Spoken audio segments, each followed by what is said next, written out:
to like double task. A lot of interviews with ballers and them winners. Yeah, yeah, Jay on Notre Dame, all winner. Giving that ism, no pretender. And if they wanna hear the real, I tell you to send them to Noonish, Noonish, Noonish, Noonish, Noonish, Noonish, Noonish, Noonish, Noonish, Noonish, Noonish, Noonish, Noonish, Noonish, Noonish, Noonish,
making plays on the track.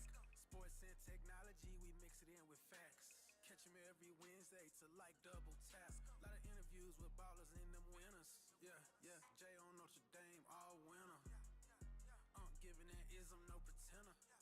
And if they wanna hear the real, I tell you to send them to Noonish, Noonish, Noonish, Noonish, Noonish, Noonish, Noonish, Noonish, Noonish, Noonish, Noonish, Noonish, Noonish, Noonish, Noonish, Noonish,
he was major league, playing around with them bats. He a OG, making plays on the track. Sports and technology, we mix it in with facts. Catch him every Wednesday to like double task. Oh boy, oh boy, oh boy. Y'all know what time of the year it is, baby. The time of the day. It's a little bit later than usual, but we in the flesh live, baby. Oh my gosh. We got some stuff previewing right now that shouldn't be previewing. We good to go. If you didn't know, man, this is Noonish Sports and Tech. I'm your host, J.A., a.k.a. Jonathan Anderson, man. I hope y'all ready for a banger of a show. And if y'all have any audio, visual issues going on, please let us know. We'll get that hooked up immediately. But y'all know who I'm here with. I'm here with my awesome co-host, my Ronald Bulwer. We talking about real What's going down, Say, man, just ready for this show. Yeah. You know, I call it noonish at night. Yep. Noonish at night. Yes, sir. Yes, sir. This is Noonish at night, baby. And it's coming at you, but just like normal Noonish at noon on Wednesdays, which might be switching. We'll see how this thing goes. Y'all know how we like to get this thing kicked off, man, and cracked off with the one and only Miss C.Y. the first lady at F1 NHL, NASCAR, motorsports, everything. Let's what's up, CY? Wait. Hey. Ship to go. Anybody that don't know, you need to know. That theme song or that Trip that goes from Love Texas. The one and only Trip that goes. Yes, sir. What's going? Trip? I feel like he's been missing. Where's Trip been? Have I been missing? Has Trip been missing? What's the latest on Trip? Where is he? Hey, he'll be back. He'll be back. Yeah. You know, as soon as he gets the notification or the alert, he will definitely pop in. You know, that's the one variable that we don't know. You know, is if he got notified we're on right now. But good point. You know, anybody else that's out there, you know, chilling with us right now, man, getting ready for this game 2. WEMBA playoffs. Yes, sir. But before we get into that, like I say, it is time for the one and only Miss CY. What's going down, CY? We missed you last week, girl. How was everything? How did everything? Did it feel like you were missing something though? Like, was it good but like not complete without me? It was incomplete. It was incomplete. You ever went on a road trip and left and felt like you left your keys and left something in the hotel room, just couldn't figure out what it Something was? just ain't right. Something just ain't right. Oof, that's like a little, wow, I have chills thinking about that. Like, wow, the anxiety. Yeah, no, same. I feel that way, but thanks for holding it down without me. I kind of like after noonish here, or noonish at night. Hey. Oh yeah, I do too. Noonish at night is like it. It rocks. It rocks. We're going to see how it rocks with us, you know? And if y'all are new to the show, first and foremost, go ahead and make sure you subscribe to this thing real quick, like that thing, and share it with a friend if you really love them. Sharing's caring. But yeah, this is us. Nice. That's us. Hey, that don't mean 4 1/4. That means hit all 4 buttons. And that notification. Yes, sir. Share. And some I'm leaving out. Like. Yeah. We got it. Do the quadruple down. Had to hit you with the promo. Yeah, as we should. We haven't. I think we're hitting a different. I mean, maybe you hit a different audience when people might be working and can't tune in during lunch. Oh, so yeah, absolutely. you have to remind them. You have to remind them what it's about. So yeah, absolutely. So what's been up, CY? Guys, I don't even know. I'm trying to think of like so many things. Every week is just weird and bizarre, and then I can't even keep up with the news stories. Thank God there's this show that I can tune into to get my debrief. I'm gonna have to, honestly, at this point, I'm gonna have to hang in and just watch live while I'm eating my dinner after I give my updates, because I don't think I've been able to keep up with all of the shenanigans, the tomfoolery. It's some tomfoolery going on and some Gucci leather. Oh my God. Tomfoolery ain't the word for it. I want to use the other word. What's your word? Go ahead. The D word. What's that? The damn foolery. In the Gucci leather. We're gonna put that on Tom. Tom ain't that bad. It's a lot of foolery going on. It's a lot going on. But anyway, CY, go ahead and give us the information you got for us. Well, there's a lot of tomfoolery. In fact, I'm excited because, and I don't know what's coming up first here on my topics, Jonathan, but I'm going to just guess it's Canada. It's Canada. Absolutely. Are we talking about Canada? Our northern friends. Okay, guys, I'm going to be waving my flag a lot tonight because there's a very hectic week of racing, but the most exciting for my F1 fans is we're back. We took such a break. We took like that 5.5 week long break. We come back. Right. Let's get it. We come back, we go to Miami, and then we take another 3-week long break. And I'm like, oh my God, I honestly, this has been the weirdest, other than COVID, the weirdest season for me where like the momentum isn't there. Like I've been, when the season kicked off, stoked. When we had that lull in between, I was like, oh, and then starting back up, I felt like we were starting a whole new season. Like it's just been hard because it's not consistent. You know what I mean? Like I'm just not. Yeah. I'm not in it. So we've been spoiled with F1 every week of the year last season, just about. That's how it felt. Yeah. I looked at how many, I mean, it just was such a long season. This is just as long of a season, but it's just spread out so strangely. So we're back, but we're on North American time zone. Not always the same time zone, but we are in Canada this week. They're back after a significant break. And I talked about this like last time we had a lull. I expected for people to come back with a lot of upgrades, a lot of changes, and that's kind of the conversation going into Canada. But here's what makes Canada pretty interesting this weekend. This is the first time they're doing, and you guys know how I feel about a sprint weekend. Yeah. It's a sprint weekend in Canada, which means a lot of racing. A lot of racing. So not only that, like, I think that this is the first time they're doing it in Canada. We've had sprint weekends, but this is the first time in Canada. And you guys know how I feel about sprint weekend. I didn't love it when freaking Max Verstappen was winning every single race and every single sprint. But when Lewis got that dub, I said, wait a second, guys, I'm liking the sprint races. Still our only, guys. Are you like, I'm a little bit depressed about that. Like, that's his only win with Ferrari thus far. It's not our only one that's ever going to happen, but thus far, that's his only win. But I think that this one's going to be interesting. Last sprint, McLaren were in the top two. I expected maybe to see them pull through for a win, potentially in the full race. But of course, our sweet angel Kimi Antonelli got it. But this track like has history with George Russell. So I see a moment where George is really fighting back with his teammate and hopefully making some strong appearances on the podium, because Kimi's just crushing. I think he's 20 points ahead of anybody else on the grid, and obviously making a lot of headlines there. So yeah, a sprint weekend headed in, and I'm stoked. I've missed it. I don't really even know what my predictions are, other than I'm sure Mercedes will be in the podium. I have no idea where. I don't have enough data. I feel like Mercedes has been balling. They've been driving. Absolutely crushing it. Yeah.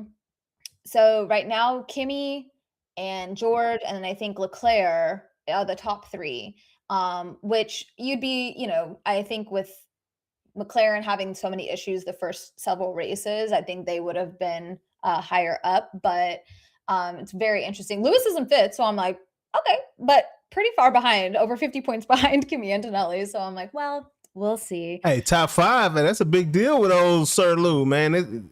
At this point, I'll take it. Sniffing it last year. Yeah. At this point, I'm like, you know what? I guess I'll take it. Yeah. Wasn't sniffing it with Pinocchio's nose last year. It was bad. Oh, Lord, we were back there. But yeah, I don't know. Canada, I'm excited about it. I think it's good to come back with a sprint. I think we get a little burst of momentum. The next race after this is Monaco, one of my favorites. I can't even believe we're only five. It feels like we've been talking about F1 for months now, but we're only in our fifth round. And then they'll head to Monaco. So I'm interested to see. There's been some changes on the regulation side, some upgrades that people have been allowed to make. So I'm not expecting anything crazy. I'm not expecting like something groundbreaking. Ferrari shows up with some like crazy, silly, insane behavior. But I do anticipate Mercedes will continue doing what they do best. But I would love to see Lewis and Russell fight it out for a podium spot as well. Nice. Looking forward to it, man. See what shakes down. Shout out to your man in the box. He wanted a shout out. There you go, big dog. Hopefully everything is good, man. I'm pumped. I'm ready to go. Yeah, I'm ready for this. I know it's been a nice layoff, so Yeah. Well, they didn't race last week. It was a week before, and they had a month off before that.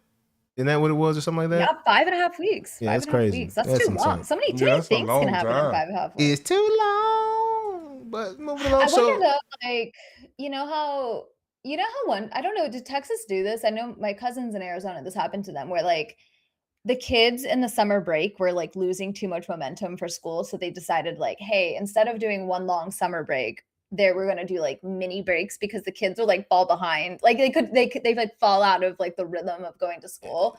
And I just wonder, like, do you get out of a rhythm and like have to kind of like snap back into it? That's what I would be worried about. Like 5.5 weeks is way too long. I know it's a thing in basketball in the playoffs when you have to sit down for 9 days while the other teams are still going at it. Good point. Yeah. So I think there's some. Yeah, there's got to be some truth to that.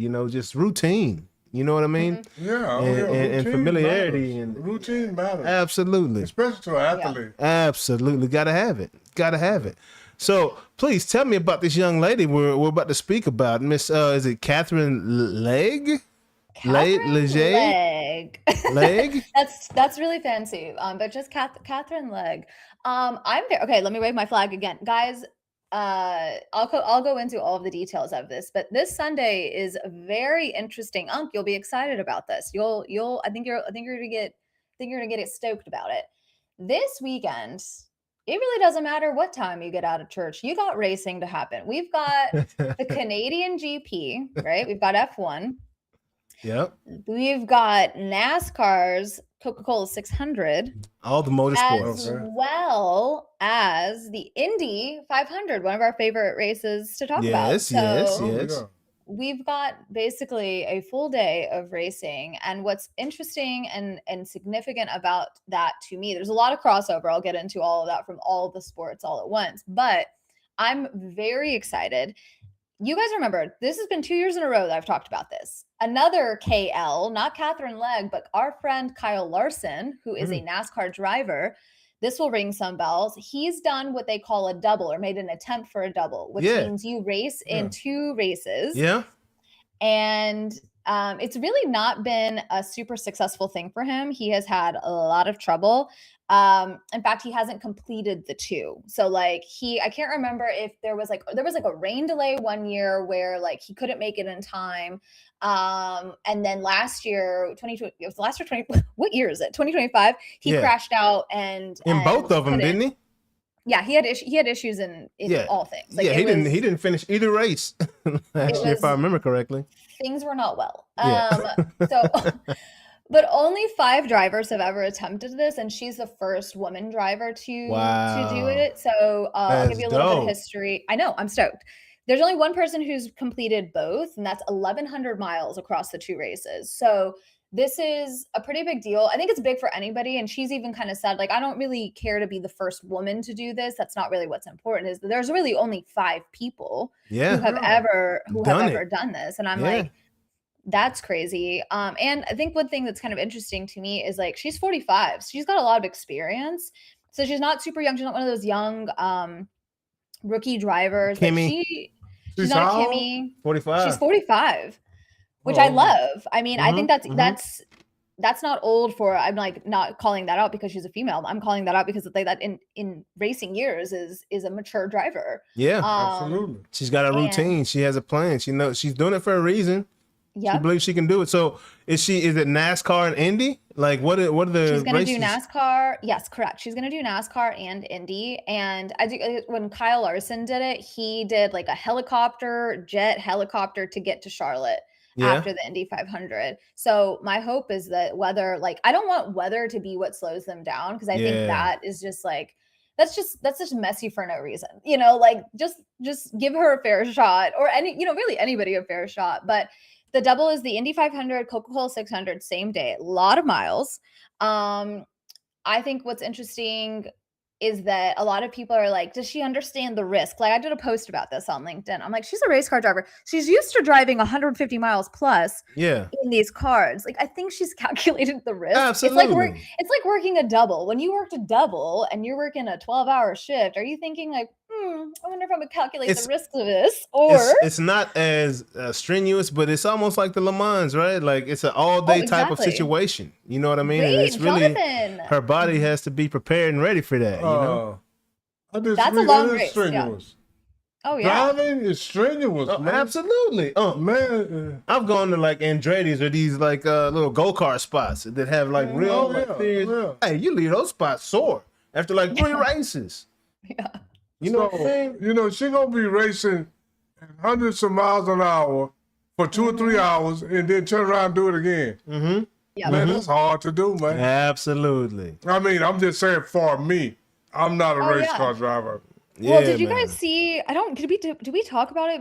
Maybe we didn't, because it was like in the last few weeks, but I can't remember if I brought it up. Of course, Stephen A. the other day made a comment about like race car drivers and golfers not being athletes, and he said something that was actually so funny because Denny Hamlin ends up making a post about it. But he's like, yeah, I've been at, I went to NASCAR, I visited 2311, I met Hamilton, and he's really talking about Denny Hamlin, but he calls him Hamilton, and so Denny Hamlin makes a post that's like, and your favorite driver, Hamilton. But he was talking about how they're not, I mean, I know Stephen A likes to say all kinds of things and he loves to stir conversation, but I really think that it's a marathon for sure.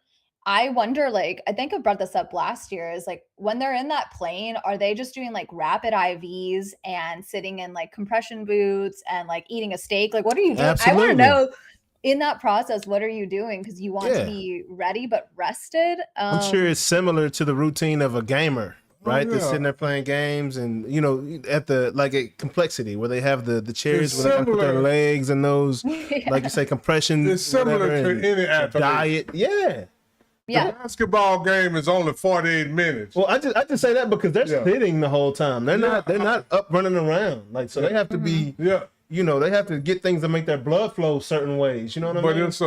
But it's a mental concentration. Absolutely. And after you get through, you will be more physically drained than you think you'll be. The better shape you in, the less physical drain it is on your body. I'm just talking facts. Facts. Simple as that. I'm not a race car driver, but I have drove across country by myself before.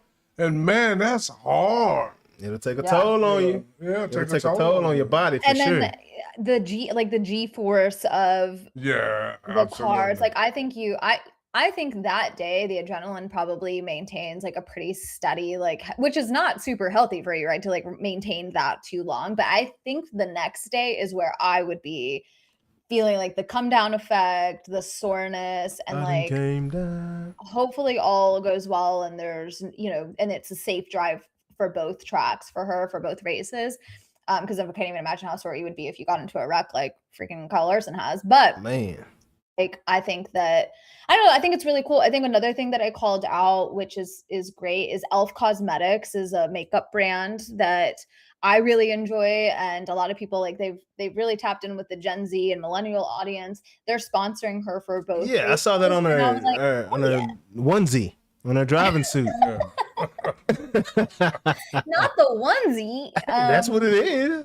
On her little baby onesie. Our dear 45-year-old Catherine Legg. What they call it? Racing suit? Her suit. Yeah, my bad. No offense. No offense. I meant that. I think that's what we should call it from now on. Their cute baby onesies. I thought that was cool because not a lot of, obviously, women don't get as much sponsorship across any sport. For sure. But I think it's very cool for Elf to step in there, and they're getting really involved in the Indy 500 too. So I love to see it. But I'm excited about it. I'll be tuning in, like, literally I'm all day. We'll be watching nonstop across all these races. So the times are like staggered slightly too. So you'll be able to tune in for, I think it ends up being like 10 hours of racing if all goes to plan. Nice. And that doesn't even include, I'm not even talking about the sprint weekend. So like we'll get a race on Saturday with F1, the sprint race, and then Sunday headed into Canada. So I think it's going to be pretty wild. And Catherine will be involved in about 5.5 to 6 of those hours. And I'll say this. She'll be racing the whole time. Even on that plane to get to the next race, she'll be racing. Yeah, good point. A name like Catherine Legg, man, I mean, not trying to be funny. I don't want nobody to take this the wrong way, but she should be making a ton of money marketing herself. I'm telling you. With a name like that. Oh man. Yeah. And if she finished one of these races or two, man, she's probably gonna shoot off the roof, man, with a name like that. If pantyhose was still in style, Catherine Legg would be the one. There's a whole lot of stuff got to do with Legg. It's a really good, you're so right. That's such a good, it's a good name. And I, you know me and my athlete names. I love a good, our guy Stingray Rob. Hey, shout out to you, Stingray. He liked the short. Stingray watched our video. Did you know that? Oh no, I didn't, but I know. Wait, we should make a list of all of the celebrities who've interacted with your videos. We got Shaq. Scottie Pippen's the last one. Scottie Pippen liked our video. Scottie Pippen. I don't know the other one, but it was Ward or something. I don't know. Anyway, he must be somebody. Scotty gave us some love on that post. Wait, I didn't know that. Wait, what was the post about? I mean, was it talking about him or was it talking about like talk about Luka, Michael Jordan, SGA? Yeah. And the foul shots. Basically saying Jordan took more foul shots than SGA, but less than Luka. Oh. But they call SGA a foul merchant. Foul merchant. Interesting. See why? Well, before you go, I don't know what else you got to talk about, but I've got to tell you a little story about racing. I'm ready. When I was living in Atlanta, you know, I had moved to Atlanta. My children was still in Dallas, and I couldn't afford to fly as much as I wanted to come. So some months I would come from Atlanta to Dallas. I would drive every week. Oh. And I would race myself. Time. No, I'm gonna tell you how. The track though. Yeah. You racing that clock. Huh? Racing that clock. Yeah. But this is the thing. I would say, like from Atlanta to Birmingham, I would say it's 2 hour and 50 minutes. Okay, if I made it in an hour and 50 minutes, next time I go, I want to make it in an hour and 48 minutes. Oh my God. You know, and I'll be like, I made it this far, and then I go down. Then my next mark, you know, Jackson, Mississippi, somewhere, Shreveport. Every place I passed through, I wanted to make it in less time than I did the week before. I'm with you on that. I was racing myself. I'm with you on that. You were Catherine legging it all the way. Wait, so what was the total amount of time? Like from one place to another? How long was that? Atlanta is a good, man, it's really, a lot of people say stuff, but it's a 10 and a half hour trip when you know, because you got to stop, get gas, and all that. And I have made it before. Yeah. Under 8.5 hours. I can see it. Because I was racing from Dallas to Atlanta? Yeah. Allegedly. Yeah, because I was laying it down. That's a trip to Memphis. Huh? Damn. 8.5 hours, you can get to Memphis. Yeah, but I was laying it down. I'm just telling you, I was racing myself. I mean, I'm driving in the car. We're talking about younger. Younger. So I'm looking. I'm like, last time I was right here. And then if I'm going 95 or 100 and I'm behind schedule, I got to go up to 105 or 10. I'll just tell you the truth, see why. I can just see trying to make time and then being like, should I get something to drink? No, I'm running behind and stopping. And then sometimes I would be low on gas and I'm like, do I stop now? No, I don't think you understand how fast you cut off 3.5 hours of that trip. That's crazy. Man, what kind of car did you have at the time? I was driving the car to a couple of times I heard it. I mean, I felt it kind of. That means I'm low on gas. What was you riding? What was you riding in? A different kind of cars. Yeah. Because this is what I would do. Now, I couldn't afford the car, but I couldn't afford to put all the miles on my car. The weekends I came, I just rented a car from Hertz. Yeah. And drove it like crazy. Run it up. Yeah. That's so Run it up. I love it. So man. I've got a lot of fun stories. I wish I could have given you an Indy car to drive. You would have gotten there in 3 hours instead. Or a NASCAR. Yeah. And we should go. Sometimes they let you go, not drive a NASCAR, but you can like go on Texas Motor Speedway and they have other cars that you can either like ride in with a driver or sometimes they let you drive. I guess it depends on which one. But like I would kill to see driving a race car. Man, I'd love to see it. That'd be amazing. Hey, that was... speed kills. Unc loves speed. Don't let him fool you now. Oh no. You know, we from the South. We talk slow, but that's about it. We drive fast. Talk slow, walk slow. Yeah. Yep. But everything, Well, so, I think it'll be. I think. Forget Catherine Legg. We got to get Ronald in there. And I had a dream collaboration during this conversation. Okay. I would love to, you know how, Messi, Thierry Henry, David Beckham, these guys come over to the MLS when they're done with the serious racing over there in Europe. I think it'd be dope to get Lewis Hamilton on, was it 2311? Oh, in NASCAR? That'd be a crazy collaboration. Oh yeah, it would be. That'd be a crazy collaboration. Lewis Hamilton and Jordan could that would revive. I mean, both of them. That would they could do some crazy things right there. But anyways. you know what? I love that. I think I really thought that we would see remember when Danny Ricciardo left? It was pretty sudden, and F1 fans were devastated because like he was just such a personality. If anything, I mean, he hadn't had a lot of success in racing the last couple of years, but if anything, he had a lot of commercial value, great for sponsors. He loved the US race, right? Like he loved COTA, and people were always speculating, like, what if Danny Ricciardo shows up in NASCAR? And frankly, like the fact that he hasn't like as a driver is really interesting to me, because the American fans loved him. So I don't know. I mean, he's involved with the Indy 500 this year because his brand, Ashante, is like a merch company, is sponsoring a driver. So he's got like ties into racing still, and he's done some work with Ford and others. But I think it's highly unlikely that Lewis would go to NASCAR, but I do see him doing more team ownership opportunities. Like, how he owns part of the Broncos. I could see a world where, like Michael Jordan, Lewis is like, I'm not driving anymore, but I do want to continue pushing my mission forward, and I'm going to invest in a team. And, and he's done that with MotoGP and some of the other like motorsports out there. But that's a good point. I think that would be an interesting cross collab. Even for just a couple years, I think they could both benefit greatly from it, Yeah, I think it'd be cool. Yep, right on. Well, you know what it is, CY? That was another First Lady F1 report right there. You know what I'm saying? Appreciate you, girl. Thank you, guys. See you next week. I will be reporting back. Noonish. Same time? Noonish. Hey, same Noonish time. Same Noonish station. You know what it is. Same time, man. Same time. I don't know you. Noonish. I know you though. Bye. See you. I love y'all. See ya. Love you. Peace. Bye.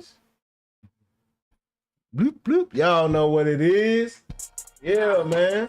Now we're about to jump into these good topics after that wonderful, amazing, top-notch, first in class. First Lady report. Yeah, we're going to jump into these topics, and we're going to also try to get into the game. We know the game is going on.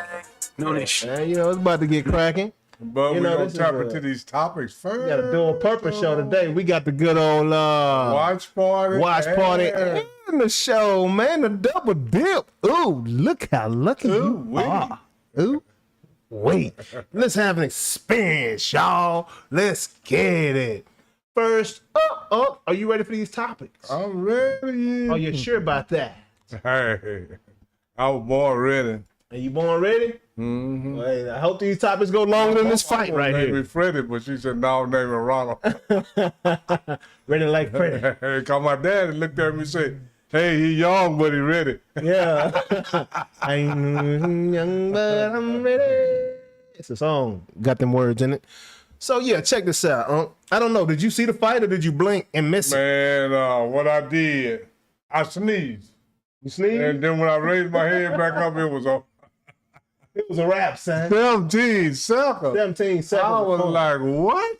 Exactly. 17 seconds of fun, huh? So it ain't hardly much to talk about. I mean, she hit her quick. there is a lot to talk about, actually. Yeah.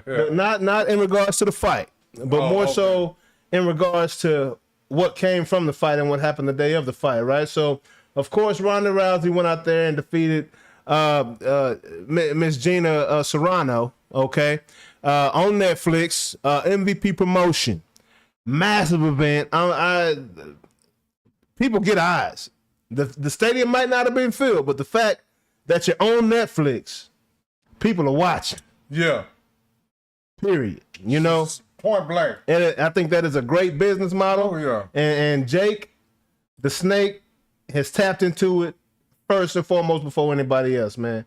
That boy Jake Paul, he's not a dummy. I tell you that much. When it comes to promotions and doing what he's doing, man. Like Jake Paul is a very smart young man, huh? Hey man, when it comes to making money. anytime you can be a content creator on any platform and become a multi-millionaire off of just your ideals. Yeah. Yeah, you can't be, yeah. Yeah, man. No, So, I mean, just because I think Jake Paul can't fight, that don't mean I don't think he can think. And he's not smart. He can't. I didn't never say that. I said he can't fight. And when I say he can't fight as a professional fighter, Anthony Joshua proved that point. Yeah. So other than that, Jake Paul, I ain't mad at Jake for getting his money. hey, man. Jake getting that money on up and what he's doing. And he's got Dana very nervous right now. You know, I don't know if you realize this, but he's been talking smack to Dana White for a long time. Oh, absolutely. Some of his earlier fights, just talking smack about how can you do this to these guys? You got these great athletes out here putting their life on the line, and you making all the money, and you making all the money. You sending them home with these little pots where you got the M's and the big M's behind you, bro. How can you continue to do this, bro? I'm gonna do something about it, Dana. And at the time, nobody was thinking about him actually, MVP Promotions actually putting on UFC or style fights. These not UFC fights, but mixed martial arts fights. Yeah. Right? And I'm talking about a great card. Okay? It wasn't just Ronda and Gina Serrano. It was Nate Diaz was on here fighting against Mike Perry, a guy that Jake knocked both. He knocked both of them out.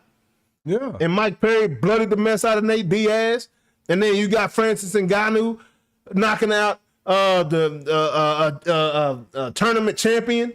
Yeah. I can't think of the guy's name, but he was a hell of a fighter. He won a big time tournament, but he wasn't no match for Ngannou. Ngannou, man, knocked that man had that man face looking crazy. Yeah. My boy was two-tone by the time he left that match, huh? Man. Half his face was different color than the other half. That was crazy, boy, looked like Phantom of the Opera. His face was three-tone, maybe four-tone. No, really, it was black and blue, it was red. Yeah. And it still had a little white level. I mean, a little light level. It's just about 4 colors, man. I was trying to be nice, you know. He had at least 3 colors, working 4 for sure. More than 3 for sure, worked on 4. Boy got knocked out. Yeah. You know? Yeah. Ronda Rousey did a beautiful thing, went out there, gave that arm bar. You know, that's her patented finishing move, is that arm bar. And I got to do something about this tracking. That's why the camera keeps moving. I feel like I turned it off, but it's still on for whatever reason. Pardon me, y'all, but we back right, though. Let me see if I can turn that off. I don't know why it's doing that. Anyways, she beat her in 17 seconds. That ain't the story. What is the story is even though it was a 17-second fight, still, these young ladies, Ronda walked away with $2.2 million, and Gina Serrano walked away with over $1 million in her pocket, huh? 17. That's what this is about. I know you train. Yeah, it's about the money. I know you trained for a long time. Everybody say, oh, they made all this money in 17 seconds. No, they didn't. In 6 months for that. Exactly, for that. And in their case, for years, because they never made that pot over in UFC. And I don't know what round they made 17 years at WWE. What's her name? Gina Serrano absolutely did. Yeah, absolutely. She getting paid, man. I got to stop moving my hands. I talk on my hands too much. Yeah, me too, because earlier I did that. I'm trying to hold my hands, and that's what the live is about. But anyway, that's a whole nother story. We're gonna keep it moving. Yeah, keep it moving. But yeah, man, but nah, so I love the fact that these young ladies got paid like that. Oh, absolutely. And everybody else on that card got some money on. Got good money out of that deal, you know?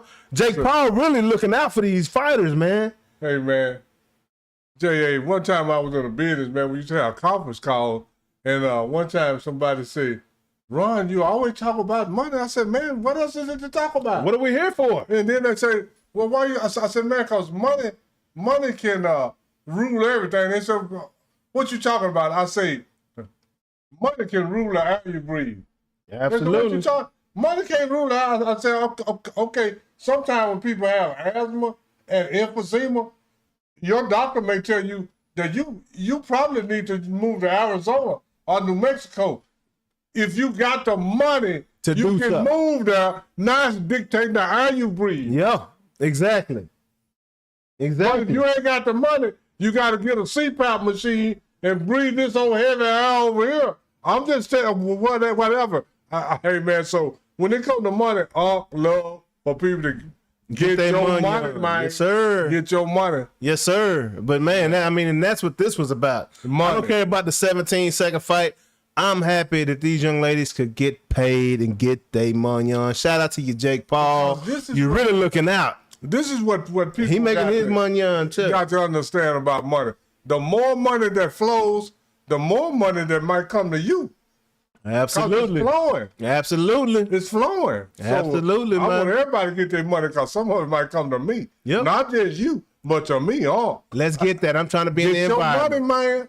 Moving along. So, getting your money, man. That boy Johnny Manziel, we know he got his money on illegally in college. You know what I'm saying? And could have got more of it in the NFL if his head was straight, but he came from that. He came from money. That money on. So he didn't really value it like other people would have. Yeah. He didn't value the opportunity. He valued the money, but he didn't value the opportunity that he had at the time. Because he knew if he didn't get this money, he's going to get some more somewhere else. Yeah. Yeah, man. So he's fighting against the funny influencer. I guess he's more comedian than me. Well, Bob Menery. Yeah, but he's still on the platform. Social media platform. Yeah. So he's an influencer. Yeah. I mean, he's just influencing with comedy. Yeah. Yeah. And he's just hilarious. And if y'all haven't seen the Bob Menery videos, I talked about it last week. This cat is hilarious. What he does is take sports clips that we all watch, but he puts his own vocals to it, man. And shout out, the game just started, man. 0-0 first quarter. OKC versus San Antonio. We're going to have the watch party at the same time until the show's over. Same time, man. Same thing. But they going for this money. They see, man, like we talked about last week, people just want to see people fight. We in America. Violence sells. Yeah. Period. Hey, man, like I said last week, when Charleston White fought the Island Boy, say, Jay, man, you need to put on a celebrity fight. A little local celebrity. Cause I'm talking about that. Hey, we gonna get our money, man. Gonna get it, dog. Gonna get it. Whether we get it or not, we gonna tell man, let's split that money, man. Yeah, man, cause I might not watch it live, but I want to know what happened. But I'm gonna watch it on YouTube, but they gonna get that money from me off YouTube, man. And I don't know what this guy can do, but this is what I do know: Johnny Manziel is a pretty good athlete, man. Mm-hmm. He just no run of the mill. And anytime you're a good athlete, you can kind of. You got to change. You got to change. You got to change. I don't really know Bob Menery's background and fighting. I don't know nothing about the guy. Technical he is, any of that. But I know Johnny Manziel been training and running and staying in shape his whole life, pretty much. Bob Menery evidently like that money on too. Oh yeah, because he was willing to go put his life on the line. It all depends against Johnny Football. It all depends on how much money they tell me. I'll fight Johnny Manziel. And these boys, it's probably gonna be like a glorified Dancing with the Stars. Mm-hmm. These boys is about to be in this ring like Jake Paul and Mike Tyson, just doing a two-step. This is the thing. I don't care how good an athlete Johnny Manziel is, he can't fight. Can't fight. Do you know why I say he can't fight? Why is that? He ain't had too many. When Johnny Manziel had time to fight, he's been playing football his whole life. He didn't have 5-6 dudes in front of him blocking for him. I don't think he's trying to scrap too much. No fight. He might talk smack, but he got 5-6 dudes in front of him. Then he come from a privileged background. He ain't had no fights, man. Come on, man. But he's a good athlete, though. But he can't fight. But anyway. So tell me what you think about this. High school, Miller Creek. The Miller Creek Mavericks in North Carolina. They competed this past weekend in the track meet. And they won their state championship for the 5th year in a row. Okay? And as the young man was crossing the finish line in this track meet, he holds up the number 5. I knew that was going to happen right there, and I'm ready for it. He holds up the number 5. I don't know why my hand gestures is on right now. I got to find that. Yeah. And turn that all the way off, like immediately, because it's really annoying. So he holds up the number 5. Holds up the number 5 as he crosses the finish line in first place. Next thing we know, he gets disqualified and the team doesn't win a state championship. So now it is a big deal. Is that considered taunting? And the fact that they have gone out and won their 5th championship in a row, should the team This is North Carolina. Penalized. Yeah, be penalized. And I know about North Carolina and what that state was like. Yeah, well, I just want to tell you like this, Jay. You know, Uncle told you before, man, I didn't even know. I'm going to say it like this. Back in the 70s, when I was in high school, in the early 70s, in track and field and football, we thought taunting was part of the game. Man. And holding up 5. Now, if I look at you, it says, see the hand. That's some very mild. That's some very mild taunting. Just holding up 5. If I pointed, if I turn my head and put my hand toward the guy in second place, that's taunting. But doing this, that's just telling you I won 5, man. Yeah, man, that's it. I mean, so you know, I got some more stuff to say. I'm gonna tell you like this.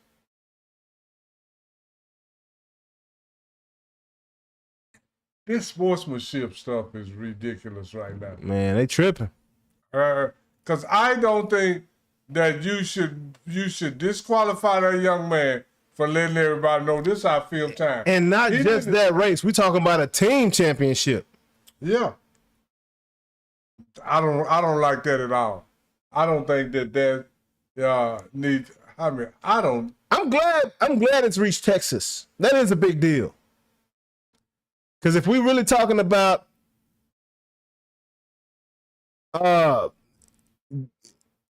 grace and really talking about raising good student athletes, and that's not taunting, man. Just because I'm for me doesn't mean I'm against you. And this is the whole thing. If you don't want nobody to taunt you, do better. But raising a 5, that's for me and my team. Yeah, that has nothing to do with you. That guy, I don't care. These people behind us didn't stop us for the past 4 years, and I'm just signifying the fact that this is our 5th title, bro. I'm going to say this. The people that voted on that, they sick of this school. Mm-hmm. The people that voted on that, they sick and tired of That's the same way they did Dion. People hate winners, man. That's the same way they did Dion at Trinity. As soon as they started winning at Trinity, now they can't compete in taps no more. Yeah, now you got to go to public. Now you got to, you know what I'm saying? Like, come on, dog. Yeah. Y'all tripping right now, man. I went to Trinity. We was taps. You know what I mean? Like, y'all tripping. Hey, North Carolina, and I'm gonna say educational. It like this. All Whoever's doing that, Florida and Ohio. What is these schools? What's these prep schools? You know, the one IMG and IMG and all that. They're being taps in Texas. Man, I'm telling you, man. So that's private. Absolutely. Absolutely. You know, all that, man. Now they have taken this sportsmanship stuff too far. Too far, man. And I'm gonna say this, and people don't like when I say it, but all this started when Michael Jordan complained about Detroit not shaking his hand. I'm serious, man. I'm serious. That's when, because before that, go find me, Bill Russell, and all them shaking Will Chamberlain. Go find me Magic Johnson shaking Detroit and Boston hand after the game. Can't do it. How we end up back on Mike, though? No, I'm just saying that's when it started. You want the truth. All this friendship. All this sportsmanship. All this before that. Because, man, when I was in high school, man, in track meets, we used to have guys pointing at each other. Yeah. The guy in first will point at the guy in second or third. Yeah. Point. That was part of the game. You got to have tough skin, man. Nobody got disqualified. Everybody got the medal they deserve. It is all good, man. Yeah. But hey, shout out, hey, North Carolina, do something right. Yeah, man, get this. Do something right. Man. Do something right, man. You fired Herb Davis. Now get this boy his championship. Absolutely. Moving along to that WNBA. Isaac Floyd came off the bench with 12 points. Hey, them girls about to play in about 20 minutes right now against Chicago Sky. We gonna mention that. Well, may as well say it now. Dallas Wings against the Chicago Sky at 8 p.m. I announced 8 p.m. Bow, just like that. Well, back to Isaac. That's what we drafted for. Man, huh? Hey. That's what we drafted it for. Number 1. We drafted the first round, right? Yes, sir. First pick. That's what we drafted. Hey, Isaac Floyd got game, huh? Oh, I know she got game. I didn't know she had game like that. I thought she was going to be like one of them stiff posts up under the basket getting boards. You know, Angel Reese type. Did you see her play? No. Oh, I did at Connecticut. I know. I didn't see it. Hey, she can go. Oh, it's like we got 2 page backers. Nah, well, I ain't gonna say. Well, I ain't saying like that, but I'm saying like she got handle. She can create her own shot off the dribble. Yeah, and she's a big. Yeah, she ain't no small. She ain't no small. Yeah, so we need a big. So that's I mean, that's what we drafted her for. Come in off the bench, get 12, 14, 16, 18 points. Yes, sir. And go on back over there. And come back and do just the same thing next game. Man, so hey, shout out to you, Isaac Fudd. Oh yeah, Them Dallas win, yeah. We 2-2 right now. That's better than we started last year. I think we was 0 for a minute, or like 1-9, 1-10 the way we started to see. We was 0-8, something like that. It was bad. It was bad. Hey, we looking better this year. I tell you that. And when we start clicking, we gonna be straight. So watch out for them Dallas wins. When they learn how to play together, man, because they got talent. Them wings going down like that, man. Yeah, man. So moving along. So the WNBA has announced. Then last week we was talking about the NBA's overrated, right? Yeah. The WNBA has announced their top 100 list, and I'm just coming with the top 5 right now. Yeah, I wonder how you feel about this top 5. I want you to tell me if you agree with this top 5. Well, I'm gonna say it like this: they got the number 1 right. If they ain't get nothing else right. Oh, for sure, the number 1 right. But let me run through the 5 real quick. So at number 5, we got one Paige Beckers. At 4, we got Caitlin Clark. 3, we got Alyssa Thomas. 2, we got Lafisha Collier. And the number 1, everybody know who it is, man. Who we talking about? We talking about MJ. I'm talking about AJ Wilson, AJ around here, man. Yeah, AJ, man, hey, she cold, man. Oh yeah, and this is the whole thing. I can't really. I ain't got nothing to say about that top 5 because I think he's right. Agoulier. That's the only one.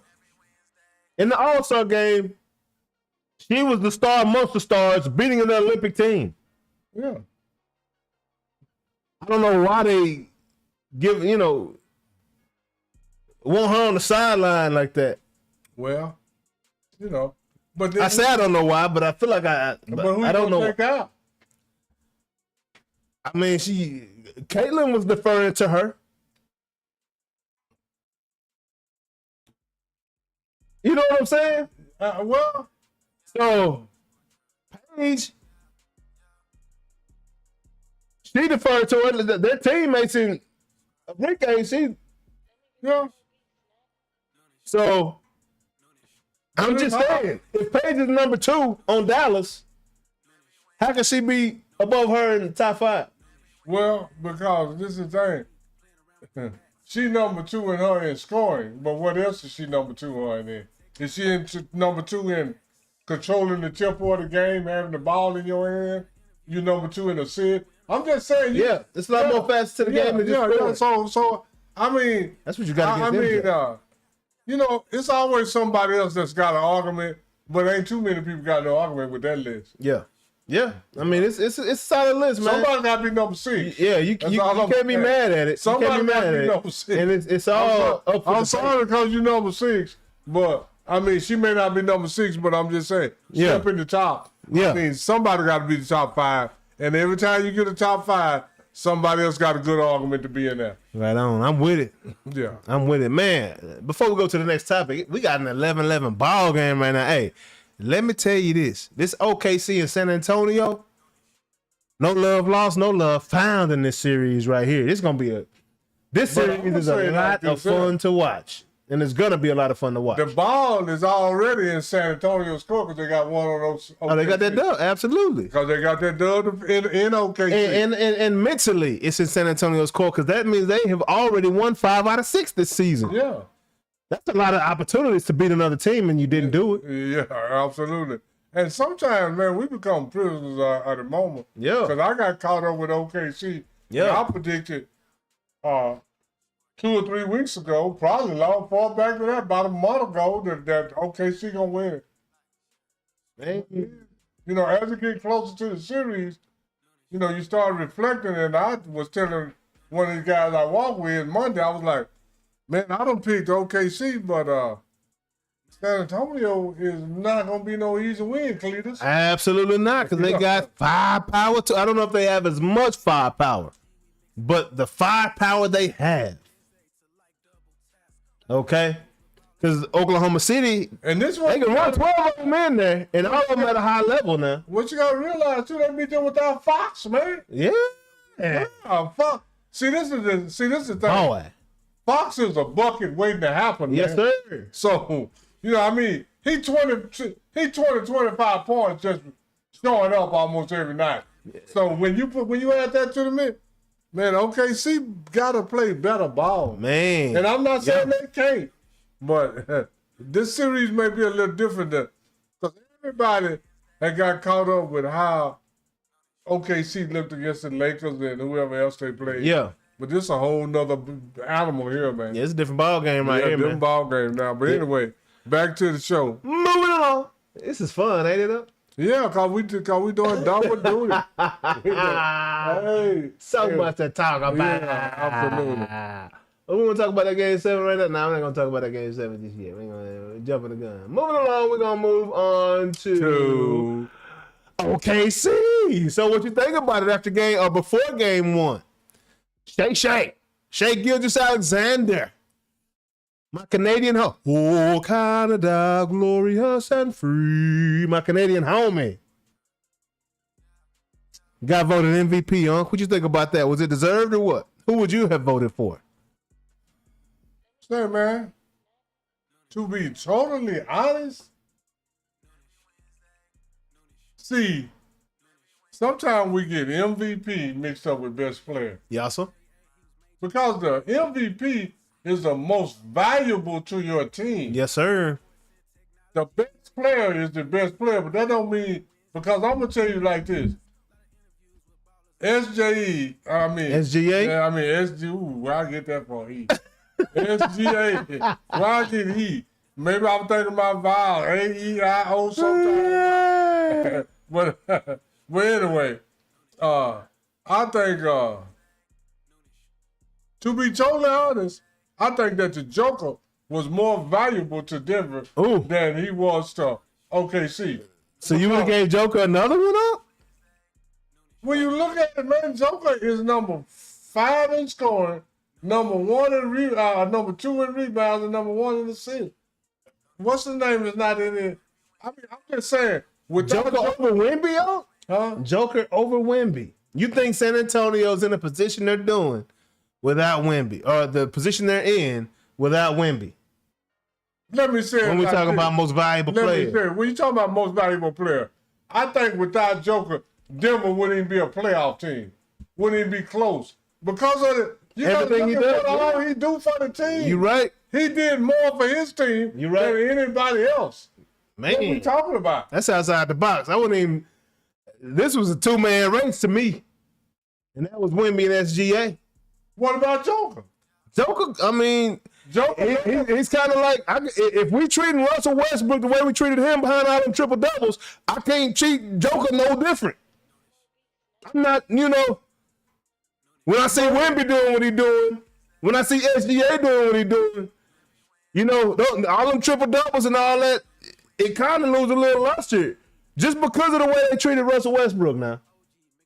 But this is all I'm saying. If you take Joker off of Denver would go way, way down. For sure. I'm going to tell you this. Against the Lakers, I don't know if you noticed it, but when they were showing the plus minus, oh boy, we doing this with the hands. Just see, I talk with my hand. Yeah. But against the Lakers, OKC was more plus with SGA on the bench than it was with him on the floor. Yeah. Look it up. Yeah. So that's all I'm saying. It ain't no way that Denver gonna do that. Man. No way. So best player, am I saying that Joker is better than SGA? No, I'm not saying that. But he's more valuable to his team. Most valuable and best player don't.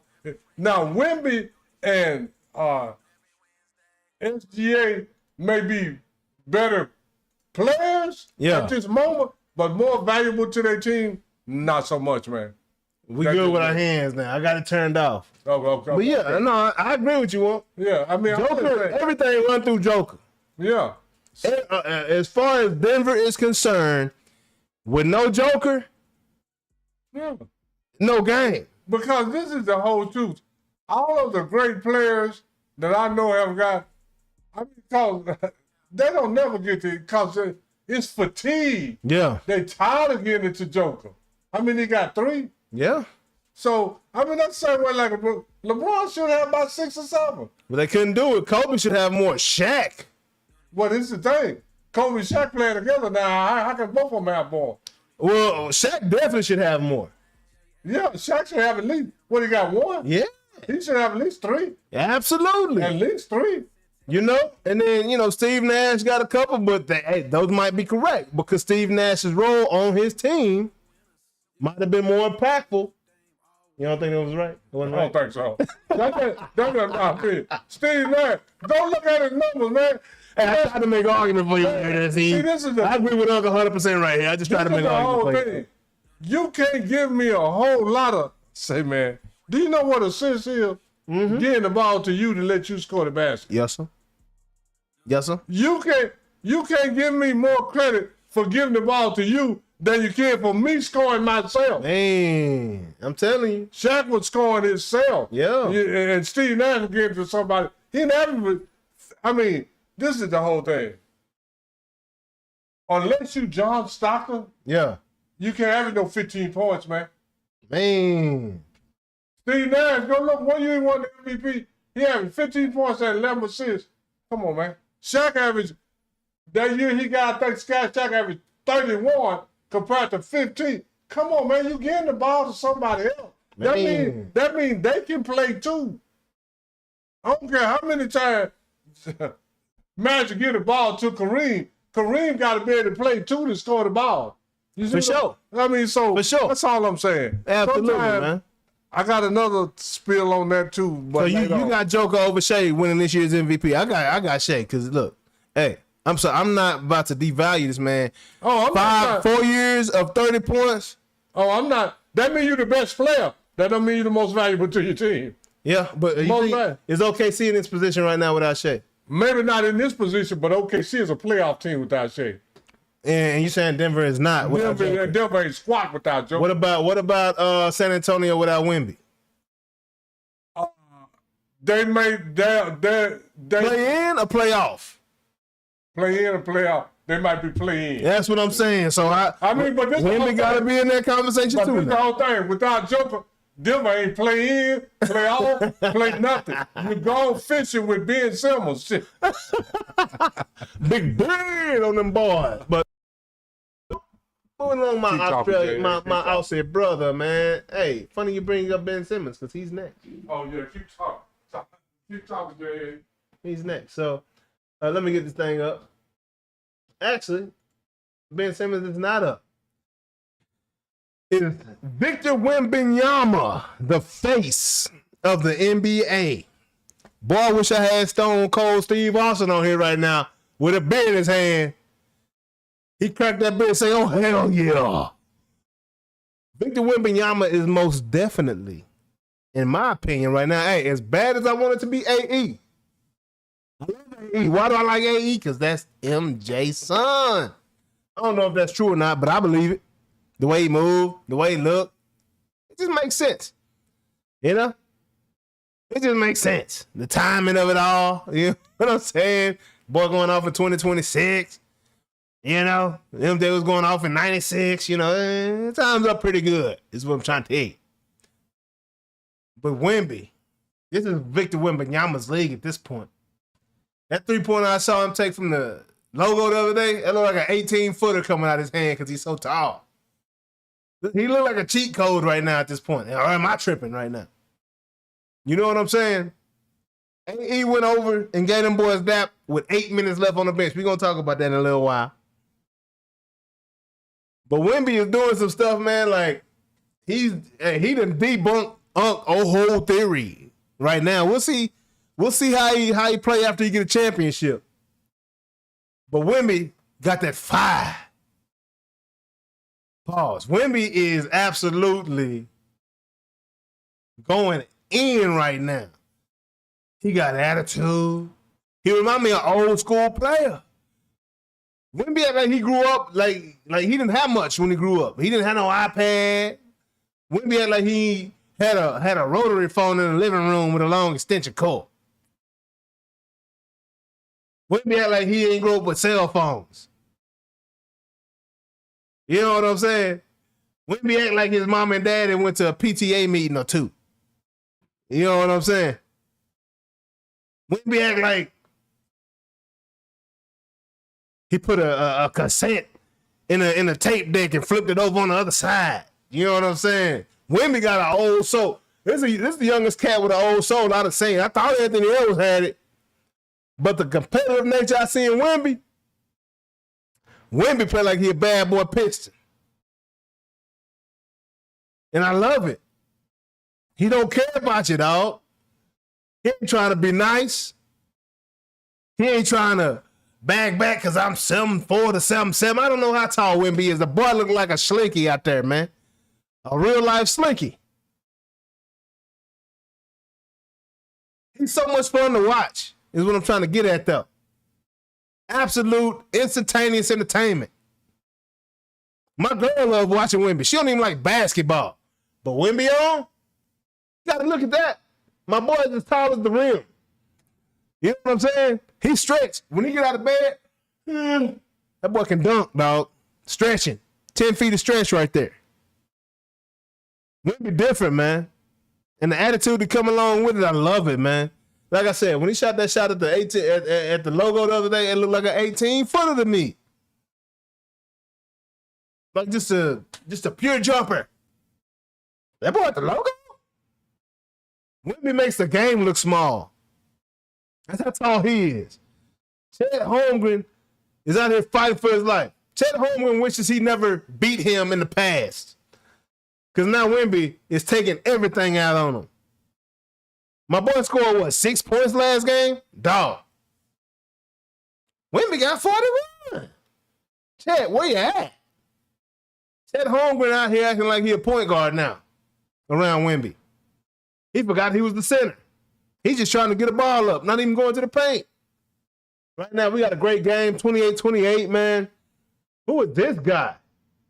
The Spurs keep rolling dudes out too, man. Like that's what makes this series a great series, man.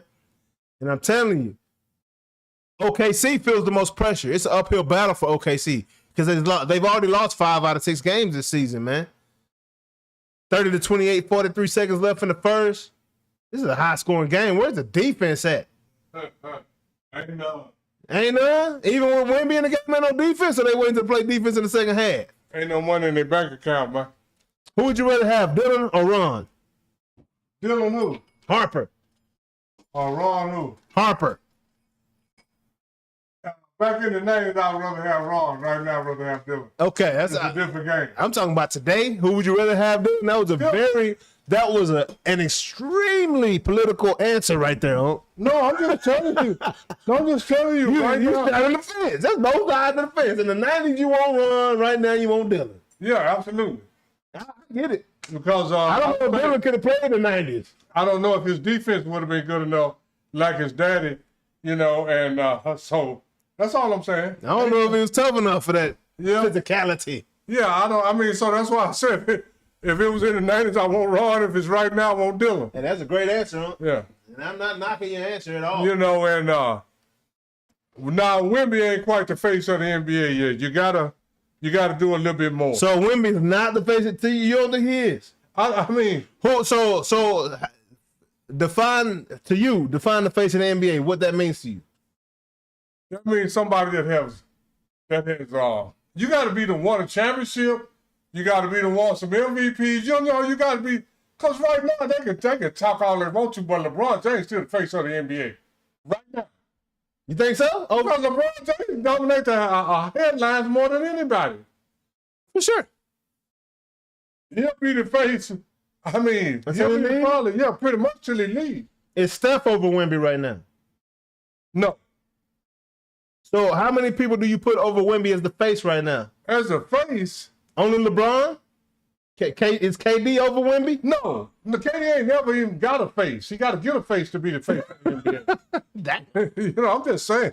No, just like that. I'm just saying. Well, not that thing. Well, LeBron. I mean, right now they still trying to put SGA and all these people. But if Wemby win a championship this year, he's shooting straight up.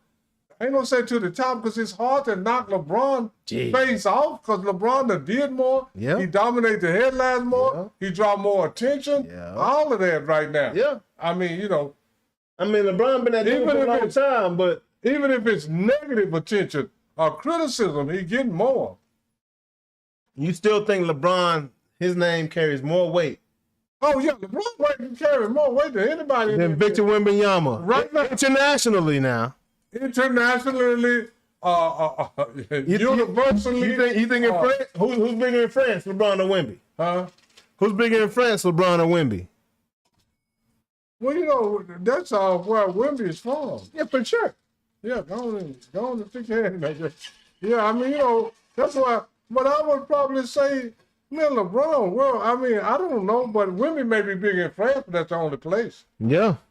I mean, because people try to diminish. Man, just last year, LeBron won the MVP of the, what was that, the FIFA World Classic or whatever? That was the Olympics we talking about. Oh yeah, the Olympics. We won the MVP of the Olympics. Yeah. Yeah. So, most outstanding player or something like that, whatever they call it. Yeah, we call it the MVP or whatever. Right here. He was the best among the best. Absolutely. And now we're going to say he ain't the best. Of all the Americans. Yeah. Of the world. Because they won, and you're the best player on the best team that won. 10 months ago. Yeah, 2 years ago. So LeBron, now that was last summer. Yeah, last summer. So ain't nobody. I mean, as far as I'm concerned. Hey, you know. I mean, I don't know. Hey, Wemby is like they say, the new hotness around here. Oh yeah, he the hottest new up. He the new hottest right now. Yeah, he hot right now. I think he got a chance to be. As far as endorsements and marketability, I don't know if anybody's hotter than Wemby right now. Cause I don't know, I ain't seen a 7-foot dude doing what Wemby doing right now internationally. Like, I mean, you know, you gotta go. I mean, when you say the face of the NBA, who sold the most jerseys and all that? Yeah. I mean, I don't know. That's a great question right there. Now I don't have the answer to that at this moment in time. I mean, but I'm gonna look it up. I'm just saying. Every time I hear something about the NBA, I hear LeBron James' name. I don't hear Wemby name every time I hear something. You know, the Lakers and LeBron James is like the Dallas Cowboys. They talk about them all the time, whether they're doing nothing or not. Yeah, you're right. So I would say, to be the face, you have to be the most talked about, the most publicized, the most marketable, all that. And right now, to me, okay, you're not gonna like this answer. And I told you this man was a part of the conversation. Whose era is it? Whose era is what? Right now, whose era is it? It ain't nobody's era. But you just asked me who sold the most jerseys, so I guess that's whose era it is. Who sold the most jerseys? Wemby? No, sir. Who you think? I told you whose era it was, and you didn't want to believe that. I'm going to sip on that. Steph Curry. Yes, sir. Okay. Yes. But every time you turn on ESPN, do you hear about Steph Curry? You hear about LeBron James. Every time you turn on anything about basketball. But you know what? Denzel Washington made a great point. He told Michael B. Jordan, he said, hey, man, if you always on social media, if you always in the media, they're going to get tired of you. Make them appreciate you when you show up. So, okay. So you telling me that Steph Curry ain't won a championship in 3-4 years is his era. It's not. It ain't nobody's era right now. He never won a jersey sales up. Yeah, okay, but he ain't my number one in media hype. How often when you turn on every NBA channel, you don't hear about Steph Curry? Steph Curry is so popular, his daddy jersey just got retired. For no reason. Okay. LeBron's so popular, his son in the NBA for no reason. True. According to everybody. I mean, I love Bronny. Bronny is a very skilled basketball player. But according to popular opinion, he got his son in the NBA. Steph made it on his own. He didn't make it off his daddy. I mean, so I'm just saying, right now, to me, LeBron James, I mean, and you could argue about Steph, but this is the thing. We have to see. This is a thing that we got to get one paintbrush and paint all these guys with the same paintbrush. Yeah. Because we always talking about Michael Jordan got 6 Finals MVP. He got 6 championships. He got 10 scoring titles. What the hell Steph got? He got 4 titles. Come on with the rest of it. I mean, that's it. He got one MVP. One MVP. He got one Finals MVP. Okay, so now you're gonna tell me that a guy, him and LeBron got the same amount of time. LeBron got 4 Finals MVP, got 4 regular season MVP, all-time leading scorer, number 4 in assists, and you gonna tell me that come on, man. Well, the thing about Steph and LeBron is Steph beat LeBron several times. It's a team game. Larry Bird beat Michael Jordan, so does that mean he's better than Michael Jordan? Come on, Jay. Come on. Got 6 titles. He got 6 titles. No, but he beat him head-to-head. He got 6 titles. But see how we changed the narrative? See how we changed the narrative? See, that's what I'm saying. Michael Jordan didn't win a game against Larry Bird in the playoffs, but nobody will say he's better than Michael Jordan. So as far as August is concerned, this is not the WEMBA. WEMBYama is not. No, it's Steph. This ain't Steph era. And right now, LeBron era has came and gone. Yeah. Steph era done came and gone. And in Steph era, he did not do more in his era than LeBron did in his era. He did not. Yeah. Okay. He did not. I can't disagree. The only person been there 10 times. It ain't but 2 people. He got a 10 times. When you talk about championships, Bill Russell did more in his era for championships than anybody. You want to talk about scoring? Will Chamberlain did more in his era than anybody. Facts. So let's talk about something else. Facts. You can't argue with any of these points you're bringing up right now. Huh? Yeah. So let's talk about AE's game 7, kind gesture. 8 minutes left on the clock, down by 30 points. AE, 30 plus. Okay. AE decides to go over to the San Antonio bench and, hey, I'm out the game. Great game, bro. See y'all next year, man. Hey, go get him. Okay. Go get OKC. Go get him. We couldn't do it. These boys wasn't ready. Go get him. What you think about his gesture in Game 7? I think it was great because this is the whole thing. This is the whole thing. If the young, no, I mean, we can't have it both ways. We can't have it both ways because this is the thing. The young man got DQ'd for throwing up 5, right? Mm-hmm. If you don't Isaiah Thomas got ridiculed for not shaking their hand. Now you went over there. We can't have it both ways. Yeah. Either you're a good sport, or not. We can't have it both ways, man. Oh, that is not where I thought you was going with that right there, huh? No, I'm just telling you. Can we have it both ways? You love it, though. I mean, because 8 minutes left on the clock, though, huh? If you criticize for me for not shaking your hand, when I shake your hand, now it's a time limit on it. You know, we got all these unwritten rules. We need to write some rules. We need to write this shit down. You can't shake hands to this many minutes, or you can't leave without. We got too many unwritten rules that don't mean squat to unk.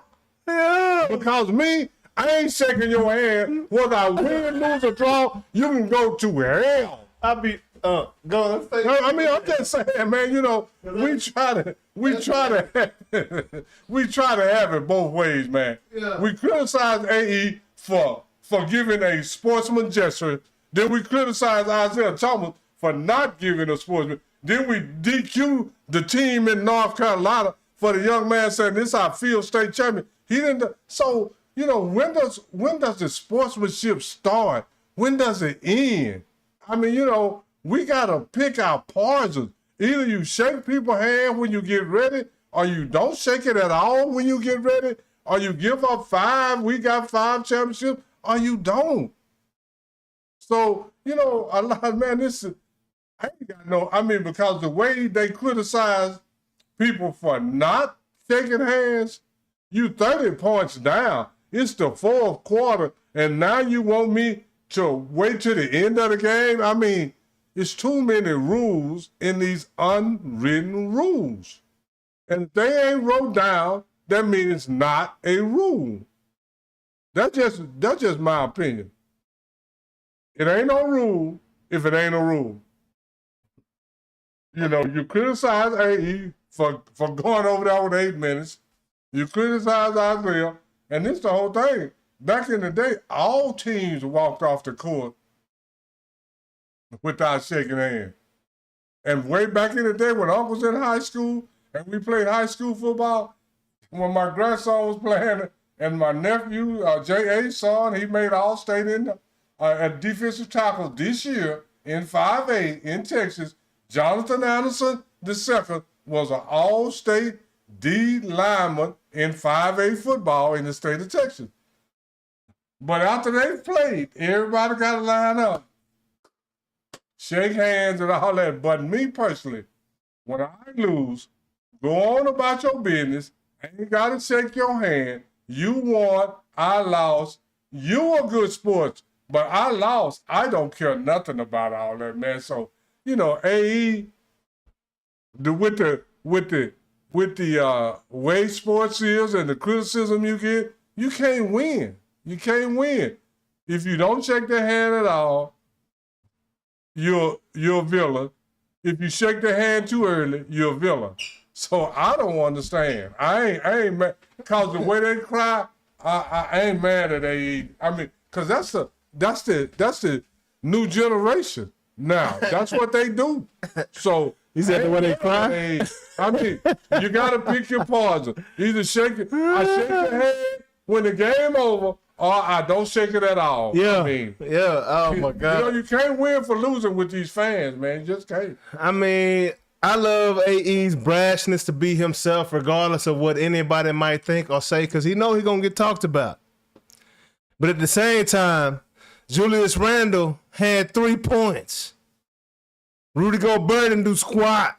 This is my supporting cast right now. And then now, and you think is Julius Randle about to go off for 40 points in the last 8 minutes of this game? No, dog. And then now you criticize me because I go shake their hand. Yeah, and bro. I'm not going back in the game because I'm halfway. You know, I'm just letting it be known. I'm trying to go to the Hawks here in a couple years, dog. You see them winning down there? I want to go to Atlanta. Yeah. The East Side is so much easier. I can ball out there on the East Side versus this West Side. Yeah. I have Atlanta. If AE was in Atlanta right now, we wouldn't be talking about the Knicks. I ain't gonna say this. We wouldn't be talking about AE, CJ McCollum. They was waiting for him to get down there. They was together. Yeah. They just waiting for him to get down there. He letting y'all know I'm about tired of y'all boys. Yeah. Y'all gonna have to pay me the max, and y'all gonna have to take care of the state taxes too, though. Cause I ain't mad at AE because they say you gotta be a great sport. AE was a great sport. Absolutely. So you can't criticize it. As great as you can get. Yeah, great as you can get. So I ain't mad at it. Yeah, man. Yeah, because if you're mad at Isaiah Thomas, you can't be mad at AE. Can't be mad at both of them. Can't be mad at both of them, dog. And I ain't mad at neither one because that was back then, and I didn't care whether you shake your hand then. Now, since everybody got to be so friendly and hug and kiss and change jerseys, I ain't mad at AE. And on a lighter note, we trusted the process and finally got a championship. Your boy Ben Simmons got him a fishing title. He took that going fishing seriously. Yeah. He's like, matter of fact, yeah, I will go fishing. And I'm going to be the best at it. Yeah. Best ever. Fish. Yeah, my boy Ben Simmons went out and won a marlin fishing tournament. Let's give the correct name of the tournament. I don't want to give anybody any. The South Florida Sales Blue Marlin Tournament. Your boy Ben Simmons got him a chip. Let's go. They are who we thought they were. Ben Simmons. They are who we thought. Hey, win winning. And we let him off the hook. Hey, he won. Hey, we talking about basketball. Hey, oh, you know why you can't win with him? Because he ain't playing. Hey, who does Ben Simmons need to go ahead and recruit since they ain't on the court bottom like they need to be? He can only get Kawhi Leonard over. I mean, I'm just saying, Kawhi Leonard probably can fish too. Who else? Who else? Kawhi Leonard. I mean, yeah, that's number one. Who else need to go fishing with Ben Simmons? And quit stealing. I ain't even gonna put James Harden in there because at least James Harden be in the game. He play. He might not do nothing in the critical situation, but he at least in the game. I think we need to go and send John Morant over there with Ben Simmons. Oh, John Morant and Zion Williams. I don't know. John Williams and both of y'all out there stealing, man. Y'all need to go and go fishing, dog. Is John hurt or they just got him sitting down? I wish I had an answer for you. He need to go fishing with Ben. That's what I'm talking about. Because it don't seem like he want to be on that court. Yeah, Kawhi number one, though. Kawhi going in. Kawhi was going in this season. Now that he got 8 years of rested knees.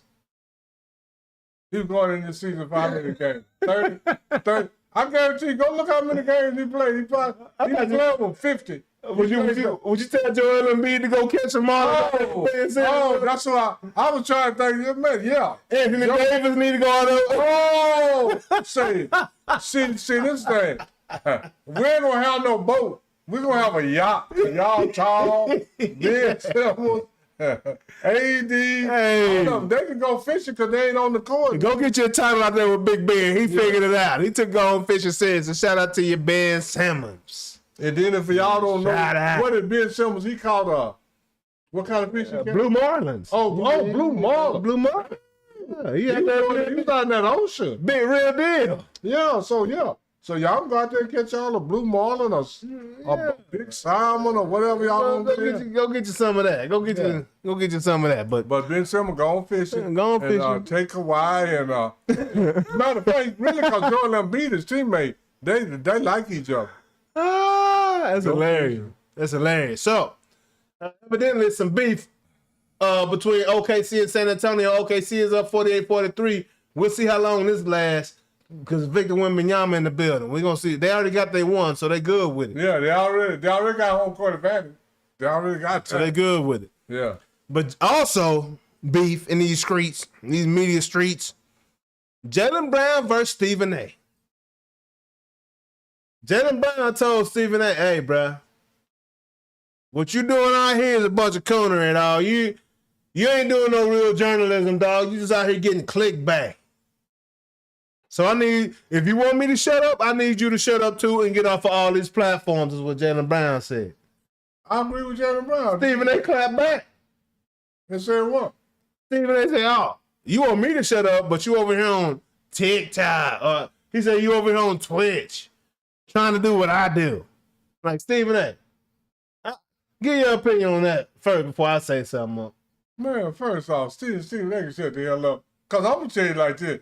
Half of the time, Stephen A don't know what the hell he's talking about. Man. Stephen A has built a platform and a format on books.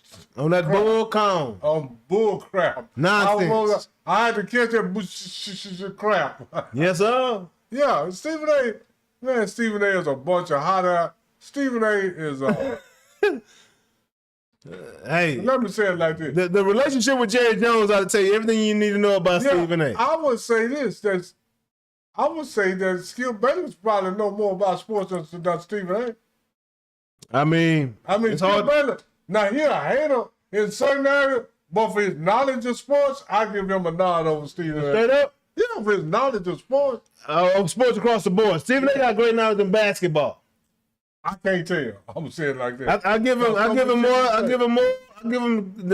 the nod over Skip Bayless in basketball, but that's probably it though. Yeah. I'm giving Skip football. I'm giving him baseball, hockey, all that. Yeah. And he ain't that far behind Stephen A in basketball. I mean, and I ain't gonna even say he behind. It might be even. Man. Because, I ain't saying it's nothing that Stephen A ever say that's so insightful or that's really true. He just loved it. Michael Jordan and kissed him on the back of his neck or something. I don't know. Yeah. Once I said the back of his neck, anyway, I don't know what. I'm just saying. So you with Jaylen Brown in this conversation? Yeah. Stephen A talk too much. And this whole thing, if you're going to say something, man, say something that makes sense and got some context to it. Man. You know. That's moving the meter. Doing more than clickbait. But, yeah.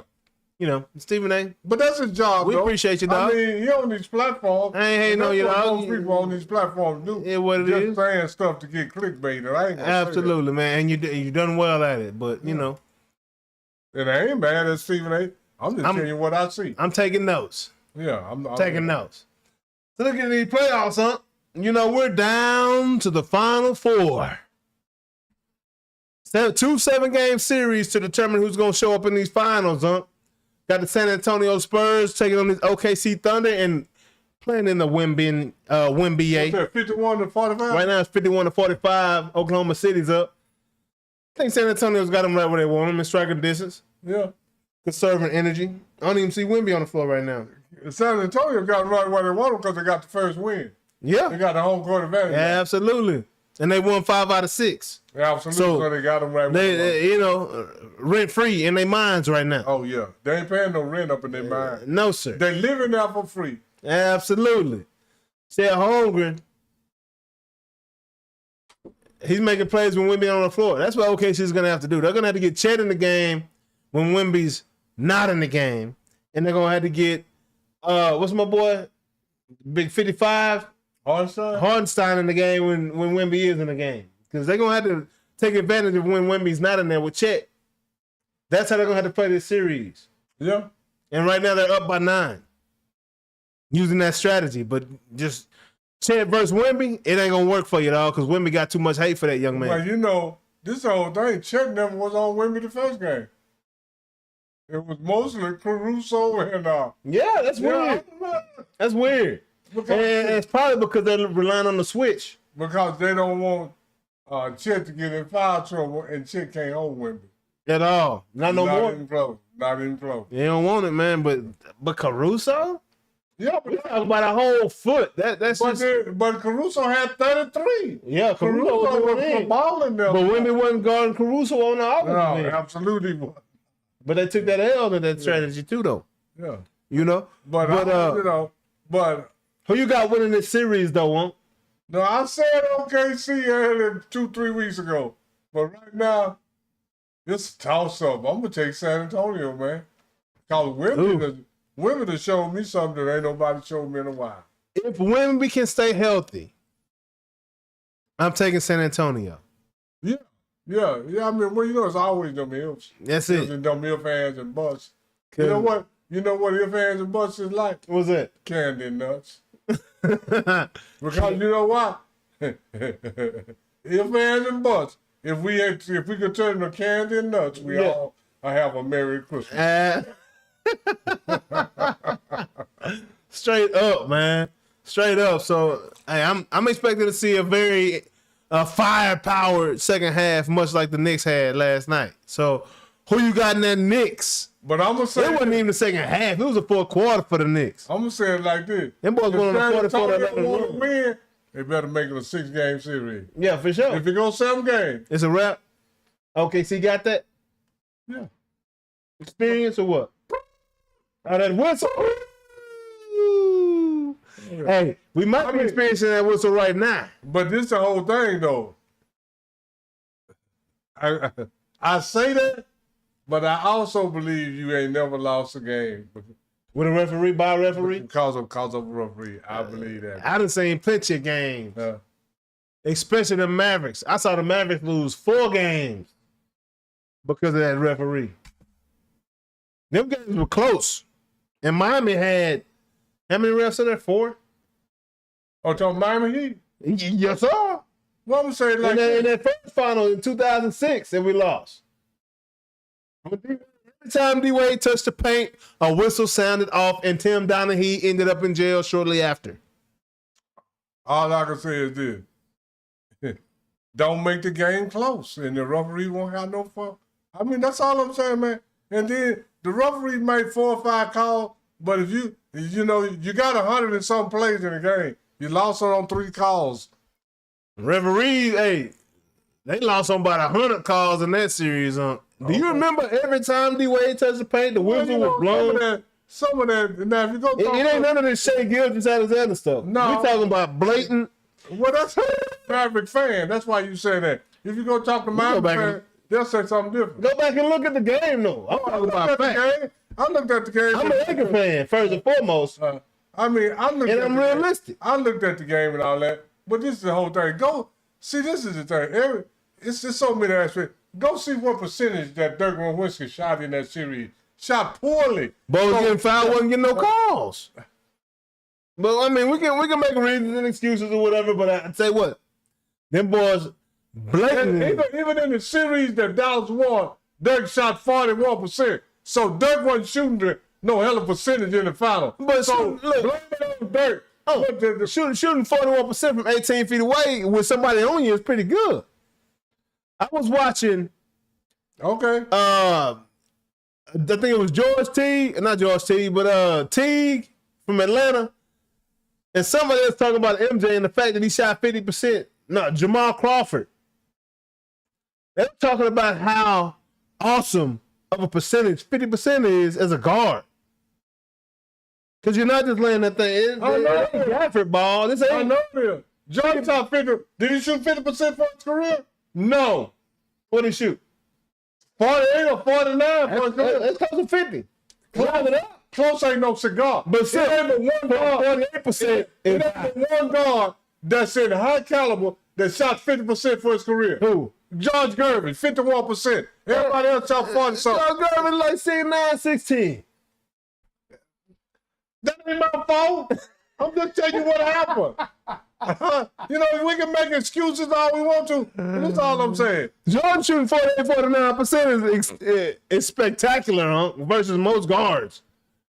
But most guards, Jordan played against was 6'1", 6'2". So he's bigger than most of them. Go look at the East guards when Jordan was in the 90s. Go look at the East guards. Go look at them. That's all I'm saying. Well, Jordan, you know, he ushered in. He's doing what Wemby did. He was a 6'6" guard that was very athletic. Nobody seen anything like that at that point. Magic was 6'9". Nobody seen nothing like that at that point. Jordan and Magic moved at two different speeds. But Magic moved faster than Jordan. No. Okay, tell me this then. If Jordan moves so fast, how come they average 90-something and Magic never averaged 111? Because Magic had the style. Okay, there we go. Jordan, don't bring up nobody else. Jordan did it in the half-court offense, triangle offense. Jordan did that. That's not my fault. He wasn't running gun like Magic. I'm just telling you what happened. I ain't telling you nothing else. Jordan do not move faster than Magic Johnson. Simple as that. Because the 80s, they scored 108 per game in the 80s. In the 90s, they were in the 90s, 7 or 8 or 10 points less. So you can't be moving as fast.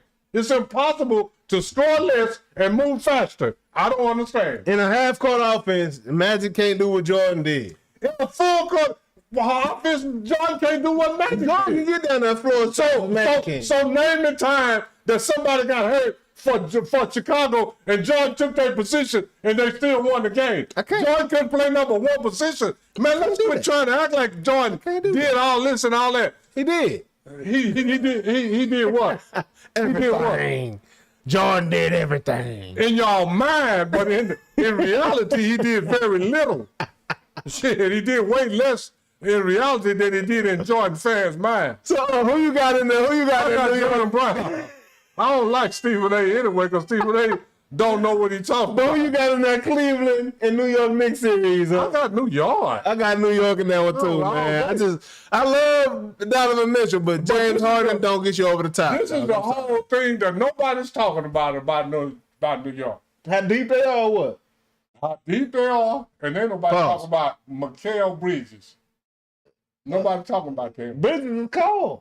Bridges done played over 600 games without missing one. He's 620 or 30 something. In Phoenix? He ain't missed a game since he been in the NBA. Wow, that's crazy. Nobody's talking about that. I love that. See, everybody's talking about all this old willing Mikal Bridges show up to work every day and do good every day.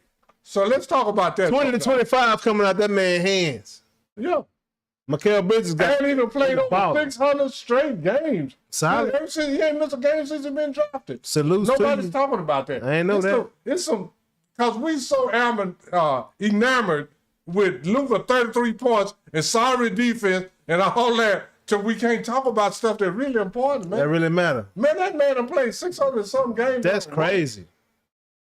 In modern day basketball, boys is looking for a reason. When LeBron just said that it was harder to play 82 games now than it was then.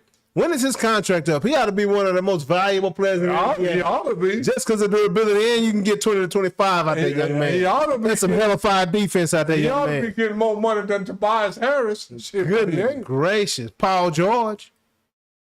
Oh, I can go down the list. Moving along, Ben Simmons. Ben Simmons. Winning fishing tournaments. Charles Woodson Jr. has signed with the University of Michigan. Pretty big deal, pretty cool situation right there. What you think about it, huh? You know, he followed his daddy's footsteps. Yeah. Now, this the whole thing. There's more pressure on him than there was on the daddy. Because nobody know who Charles Woodson was, but everybody know who Charles Woodson Jr. That's what happens when you a junior. Now we gonna measure you against your daddy. That's what happens when you a junior. You got to be measured against your pop, especially if he was cold. You think he can stand up because he is a four-sport athlete? He is a stud like his father was. Do you think what? He's a four-sport athlete? Yes, sir. What four sports he play?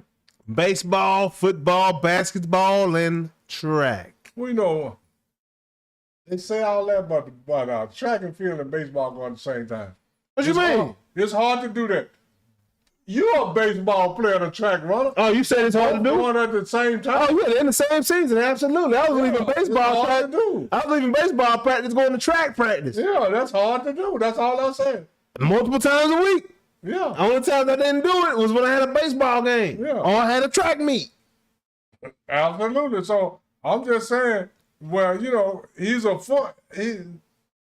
If he don't fall, let me tell you like this: if the apple don't fall that far from the tree, he'll be in the pros. Oh, he'll get a shot. Absolutely. Cause he's Charles Woodson Jr. We look at that Patrick Surtain, number 2, just like PS2 is what they call him. Oh yeah. Hey, we're looking at CW2 right now, man. I think he'll be there too. Hey, head on straight. If he hungry, unlike May's son, you know, May's son said, "Dad, how can I be hungry if I'm not hungry?" That's what May's son told me. May wanted his son to play basketball so bad. You know what I'm saying?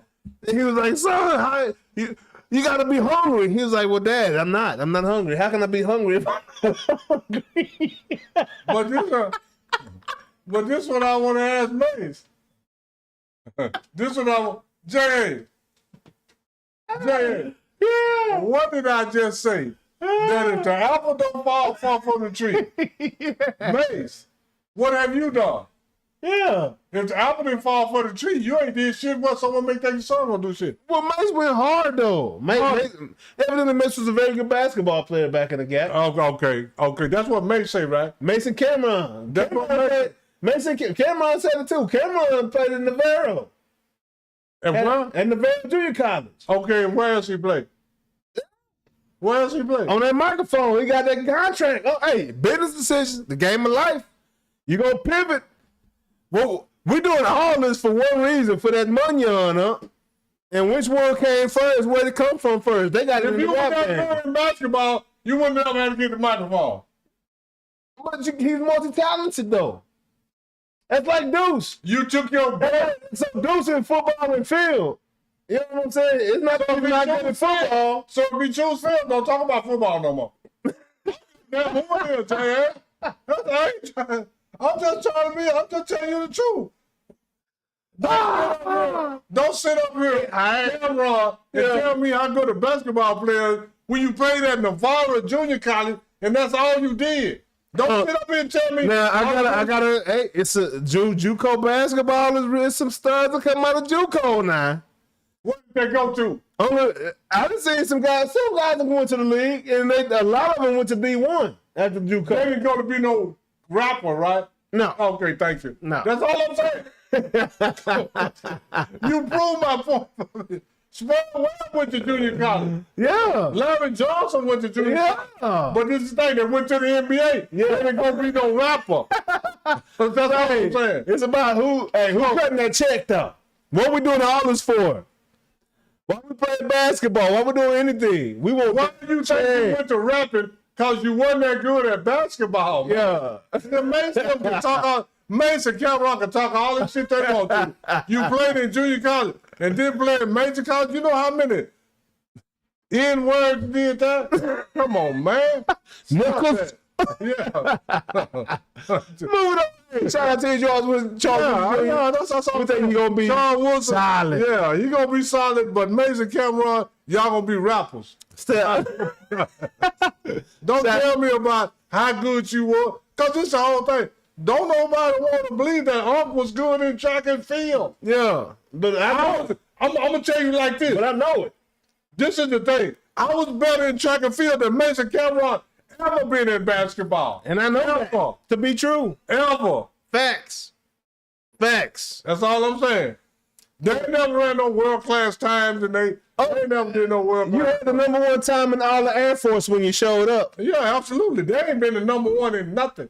They wasn't even #1 in their school. They wasn't #1 nothing. I mean, that's all I'm saying. So that's just hot air. Moving along. Yeah, moving on. Dion called out the Jacksonville Jaguars for not coming to him about Travis Hunter and discussing with him how they should nurture him and how they should bring him up and how they should treat him and to get the best productivity out of the young man. What do you have to say about that? Jaguars don't give a damn what Dion said. Simple as How that. you gonna say that? Simple as that, because this is the thing. Can anybody come tell Dion about Colorado? No. Okay, well then go shut up, Dion. Maybe Nick Saban. No, Nick I think Dion might take some words from some people. I think he would. I don't know if they call him out. They can't. If it's the right person. If they come to him personally, but he's getting all in the media. He calls out. What does calling out Jaguar mean? That means you running your mouth in the media, and I'm gonna tell you like this: you hurting Travis Hunter more than you helping him. And the so Browns get somewhere, Dion. You was his college coach.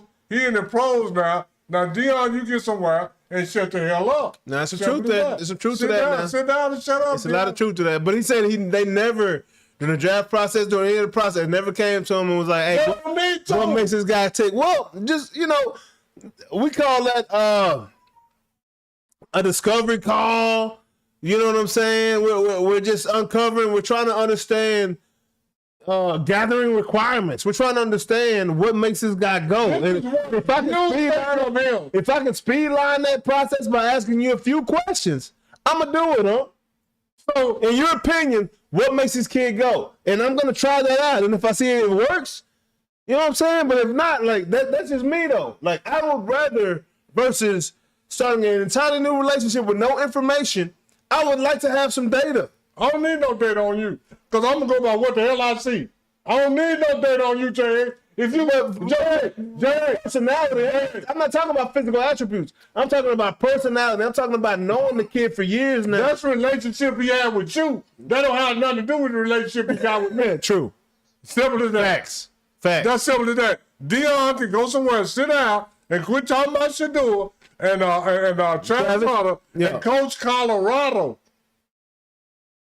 If you coach Colorado and make them win 8-9 games, I think that'd be the best thing you could do. But trying to come and tell me how to do my job, Dion goes to hell. Well, not necessarily telling you how to do your job, but giving you some intel. So how many people have Dion took intel for? Dion the hard. A lot. Dion got a lot of people around him, so that's all really Dion is going off of is the intel that he's gathering from people. But that's the way he does his process, and that's why he doesn't understand why they haven't done the same with him. Because people move differently. People do things differently. You can't come telling me about this dude, man. I see him every day. He can only play one position. There ain't shit you can tell me to make me let him play two. Simple as that. Because I see him every day. I see him Jacksonville see him every day. They say he's going to play one side of the ball. And you going to come tell me he can play two. I see him. You saw him against college dudes. I see him against the dudes almost. Creeping in. I see him against the guys in the NFL, not the guys in college. Yeah. And he looked like a one-way player. Well, moving along. That's all I'm saying. On to the next one. So Dion can talk about something else. Just like that. Just like that. Just like that. You move. That's just me. So what do you think about Jackson Smith and Jigba receiving the Defensive Player of the Year trophy from the NFL? Okay, who is Jackson Smith in? The wide receiver for the Seattle Seahawks. How the hell he get Defensive Player of the Year? That's what I thought he was, man. I ain't trying to be funny, but what the hell happened? Somebody got to get fired. Hey, hit him with the Mike Singletary. Can't win with him. Cannot win with him. Cannot. You know what I'm saying? Defensive Player of the Year. They sent him the wrong trophy. Oh, okay. There's a typo on the plaque. 2 typos on the plaque. It was Defensive Player of the Year, and the year was one word. THEYEAR had no space in it. They tried to hit him with the cheap. Just get it out to him. You know, we don't really care about this. Did he throw it on the ground and walk away? Yeah, he let it be known on social media. Even worse. No, NFL cheat to the game. I would have let it be known when they had me in the trophy. I'd be like, this shit ain't right. Click. Wow. With you the Gronk spiked it like Gronk spiked that Steve Harvey Lego head on New Year's Eve. This shit ain't right. It ain't going down like that. Nah. Shout out to you, Defensive Player of the Year, Jackson Smith and Jigba. Hey, keep that trophy. It's going to be worth something. Rasheed Rice. Boy got problems. More money, more problems, huh? My boy can't stay out of trouble right now. Hey, what's good, Ryan? What's going down, bro? Appreciate you tapping in. Yes, sir. Nephew Ryan in the building. You know we talking about here, baby. He say Spurs bench got to score. A rough will lose you the game for sure. Hey, I bet you didn't even try to freestyle that right there. I bet that was just off the top of the dome and just naturally just smooth like that. But yeah, what you think about these problems? He got what he deserved. Boy, tripping. Man, you're on probation, you smoking weed. What you think gonna happen, dog? He gonna do it 30 days. Only the president is above the law. What are you thinking? Yeah. Moving along. And the president ain't above the law. It's just that a lot of these stuff, because if they really get him on something, he'll go to jail. But all the rest of that stuff is smoking mirror. But anyway, that's another story. Moving along. Now it's time for Ring the Bell with On. Ring the Who you got this week? We got that young buck. That hold on, that's the wrong graphic. Man, I got Willis Reed. Hold on, let me get the right graphic. You got the right one, baby. Man, lately, this is what they give credence to all kind of rings, and it's certain people. And then lately I've been hearing all these guys on the internet saying Patrick Ewing is the greatest Knickerbocker of all. That's what they say. I was like, what the hell are they talking about? They forgot about Willis, huh? Willis Reed is a two-time. I mean, if you're going to put all this weight on rings and MVP, don't cut out the old guy. Yeah. Because Willis Reed is a two-time finals MVP. A one-time regular season. In 1970, he got the regular season and finals MVP. And then in 1973, he got the finals MVP again. And Willis Reed is a 7-time All-Star. He's a Hall of Famer. He's on the 50 greatest. And then once you say that, he shot left-handed. He was 6'10", played center for the New York Knickerbockers. So, I mean, so once you say all that, we could talk about who the greatest Knickerbocker. The Knicks got 2 championships. Willis Reed is a 2-time MVP. So why he ain't the greatest Knick? If we're going to put power on rings, MVPs, regular season MVPs, and all that, man, let's do that for everybody. Let's not just do it for 1 or 2 people and then leave everybody out. What? He got the certain mentality. That's a whole nother story. He got a certain mentality that make him the second greatest player. You talking about Jordan again? No, certain mentality make him the second greatest player. I ain't talking about just Jordan. You know what I'm talking about. But this is the whole thing. What about his MVP? What about his finals MVP? Yeah. All that stuff that makes Jordan great, make everybody else great. So Willis Reed, the Knicks got 2 championships. He's a 2-time MVP. And let me Willis Reed. Let's talk about him now, huh? Willis Reed career scoring average is now but 18.7 and the 12.9 rebound. 7-time All-Star, Hall of Famer, 50 greatest. He shoot left-handed and all that. So I don't know how you can say anybody else is the greatest Knickerbocker. He shouldn't even be a consideration. Patrick Ewing? Yeah, Patrick Ewing ain't got no championship. Yeah. He ain't got no regular season MVP. He ain't got no finals MVP. So how is he the finals the greatest Knickerbocker when he don't have the credentials? When somebody else got better credentials. And I don't even think Patrick Ewing is the second greatest Knickerbocker. Because I think the second greatest Knickerbocker is Walter Clyde Frazier. That's the guard, right? Yeah. That's holding down the logo. Jerry West, holding down the logo and all that. Yeah. So, you know, there's a lot of stuff, man. So Willis Reed, like I said, man, he's a 7-time MVP. He's in the 50 greatest. He's a Hall of Famer. 2-time MVP of the finals. 1-time regular season MVP. In 1970, he got the regular season and finals MVP. And this is even though his career average is only 18.7 for his career, but he got 2 teammates that's got an average of 18 also for their career.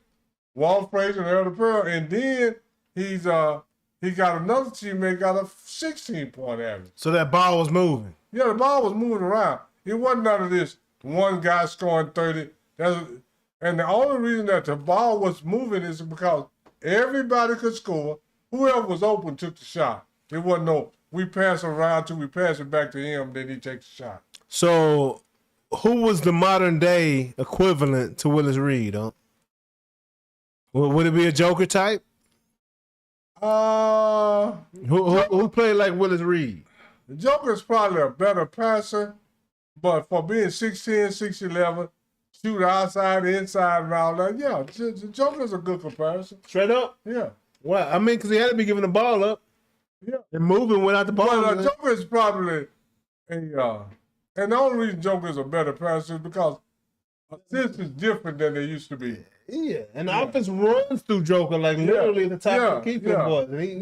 And then Willis Reed, you know, back in the day, the offense ran through your point guard, and then your big man fed off of him. And the guards were smart enough to know this guy's the one getting it done. Let me feed him. Yeah. Yeah. Shout out to you, Willis Reed, and y'all know what it is. That is Ring the Bell with Unc. Week in, week out. Unc bringing that heat. Let's get it, man. And Willis Reed was left-handed, 6'10". He could play. Yeah. And he could shoot 18 feet in the end. You know, back then they wasn't shooting, big guys wasn't shooting 20, 3-footers and all that. But if he would have came up in today, I'm sure that instead of shooting 18 feet, he could move to 21. Man, want to be a baller, shot caller. Willis Reed was that. Reed was that. So now it is time for that boy Trip to Go's favorite part of the show, man. Y'all know what it is. It's time for IMO. This is, in my opinion, man, this is the part of the show where there is no rebuttal allowed. Unc says something I don't agree with. I can't say nothing about it. I just got to sit here and drink my tea. And vice versa. When it's my time to go, Unc can't say nothing about it. He's got to do the sign. But this week, in my opinion, what say you? Man, in my opinion, right now in the NBA, they are trying to make assists equal to rebounds. Yeah. And they are not. Man. And the reason I think that is because when you go to rebounding, there's no modern day players in the top 10 to 15 players in rebounding. Yeah. And especially when you go to playoff history at the end of it, and when you go to now total rebounds, some of them have played a long time, but when you go to total rebound, Bill Russell, Will Chamberlain, Kareem Abdul-Jabbar, Nate Thurman, Walt Bellamy, all these guys are at the top. And then when you go down to rebounds per game, the same guys are at the top. The only guys in that modern people even know is Dennis Rodman. And you got to go down past the top 15 to get to your Charles Barkley's and your Dwight Howards and all that. In rebounds per game and total rebounds, you got to go to, I think in rebounds per game, Dennis Rodman may be number 11 or 10. And then you go to 5 or 6 more old school guys, then Charles Barkley and them start coming up in 16, 17, 18. But I just think that they're trying to, because they always talk about points and assists, but they don't ever talk about rebounds. When you go to average rebounds per game, the top 8, 9 guys is from the 60s and 70s. Yeah. Per game. Yeah. And then when you go to, when you go to total rebound, the top 8, 9, I think Dennis Rodman might be number 10. Then when you go to rebounds per game, that's crazy. You got to go down to about number 12, where Dennis Rodman is. And Dennis Rodman played almost 30 years ago. And that's what we know. That's what I know Dennis Rodman for. Rebounding. But the most unselfish player in the NBA since I've been living. But your top rebounders now is not even in the top 15 in rebounding. And I think that's why they're trying to hype assists up, because they want the modern day guys to seem like they're better than the old guys. Man, yeah, absolutely. They got to sell their product. They got to sell their product, man. And that's a great opinion, man. That's a great opinion. So, yeah, start talking. In my opinion,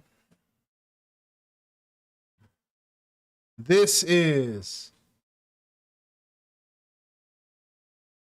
the most exciting NBA playoffs I've watched since MJ. And I loved watching LeBron play. Don't get it twisted now.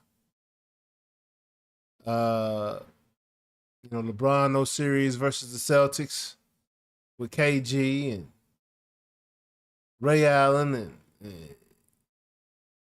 and Paul Pierce and Rajon Rondo and Doc Rivers, head coach, watching those Celtics get down and then have to take on LeBron and just get, that was great. Great TV. LeBron went through his Detroit Pistons era that MJ went through. Not with the fouls now, but he had to overcome. Those Celtics was one of those teams. Those Pistons, much like MJ, LeBron had to overcome. A lot of fun watching LeBron play basketball. When he was coming up, young buck, coming out of high school. But right now, this year, it's so much talent. The game is so much more polished as a whole. Right? Remember when LeBron was coming up, the USA was losing in the Olympics. It was losing in the FIBA World Championship games. The game wasn't as polished, but LeBron was a freak of an athlete on the court. So he took our attention away from the actual game being played on the floor. This year, besides that air ball I just saw, it was horrible. 64-63. OKC over to San Antonio right now.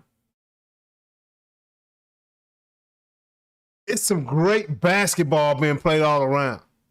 WEMBY is standing out in this game. And I say that because, remind you, OKC was undefeated before they lost that first game against San Antonio in that Western Conference Finals. But it's just so much talent on the floor, man. And I'm thinking about the Frenchman. France got some serious talent out here right now. Thinking about going back to Tim Duncan when Tony Parker was playing. Wasn't that much sauce on the floor when Tony Parker was over here. But now, WEMBY. Look at his impact. Now, Rudy Gobert. Look at his impact in this thing. And then for OKC, Dort. It's serious right now. And unfortunately, I see Jalen Williams going back, holding his hammy like he injured right now. Maybe that's why he been out. Ain't been playing. I thought it was them heels he was wearing. But that hammy hurt. We see Jalen Williams leaving now. WEMBY, who seemed like he was holding back in that first quarter, that first half. Seems like he coming to life. It's 66-58 right now. But anyway, this playoff right now is a lot of fun, man. Even going over to the Eastern Conference, man. I ain't even talked about New York and how deep they are. They got tired of Alvarado busting their ass down, pause, when he was in New Orleans, giving them problems on the Pelicans. They got tired of him coming up to New York and embarrass him, so they said, hey, can't beat him, join him. It's going to get that guy. McBride, whoever that kid is, number 5, man. I don't know. I think that's his name. I don't even know who that kid is, number 2. Alvarado 5. Yeah. Crazy. Unc already talked about the guy that hadn't missed a game since he came in, Mikal Bridges. I already talked about him. Karl Anthony Towns. I want to see him toughen up. Karl Anthony Towns needs to call Dennis Rodman in the offseason and just go hang out with him. Because they can relate on several levels. But I think that, as far as toughness is concerned, I think Rodman can get the most out of Karl Anthony Towns. So, man, yeah, because Karl got talent, man. I think Rodman can get it up out of them. But this playoffs, at the end of the day, man, remember that commercial back in the day? You say NBA is fantastic. Oh, yeah, absolutely. Hey, they need to run that back. Give me the 2026 version. Because we got athletes all around the floor right now. We got high IQ all around the floor right now. These games are fun to watch. Thank you, WEMBY. Thank you, Shai. Thank you, Jalen. Thank you, James. Thank you, Donovan. Thank you, Mikael.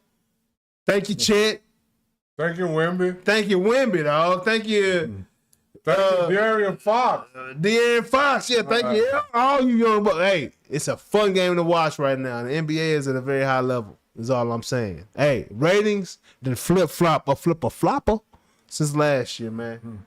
The ratings that have completely flip-flopped for a great reason. But that's my opinion. That's all I got to say about that. That's a good opinion, J.A. That's a good opinion, man. That's all I got to say about that. But hey, man. You know, for our first Noonish at night. Yeah. First one, man, and you know, just letting the people know that we may be switching to this time. Might be switching over, man. And it's not necessarily because we want to, but it's because of the advice of different platforms and different people. And this may be a better time for us. So we're going to try it out. And matter of fact, y'all let us know. Yeah, let us know what you think about it, man. Let us know what you think about it. And also, keep an eye for us, man. We're going to keep these good shorts coming out. Y'all can be aware sometime around noonish, you're going to get hit with some. That's all I got to say. And you know that, and then the noonish, we ain't going to change the name. No, but it may be around 7-ish, or it may be noonish at night. But you're going to get hit at noonish throughout the week, for sure. Absolutely. For sure. Because a lot of our shorts and videos going to hit at noon. Yes, sir. And that's what it is. And we might be live sometimes at noon. So hit that notification bell. Live at some other time. And if you haven't already gone and subscribe to the show, man, share this with somebody. But we appreciate y'all tapping in, man. Let's get it on. You have a good time? Oh yeah, man.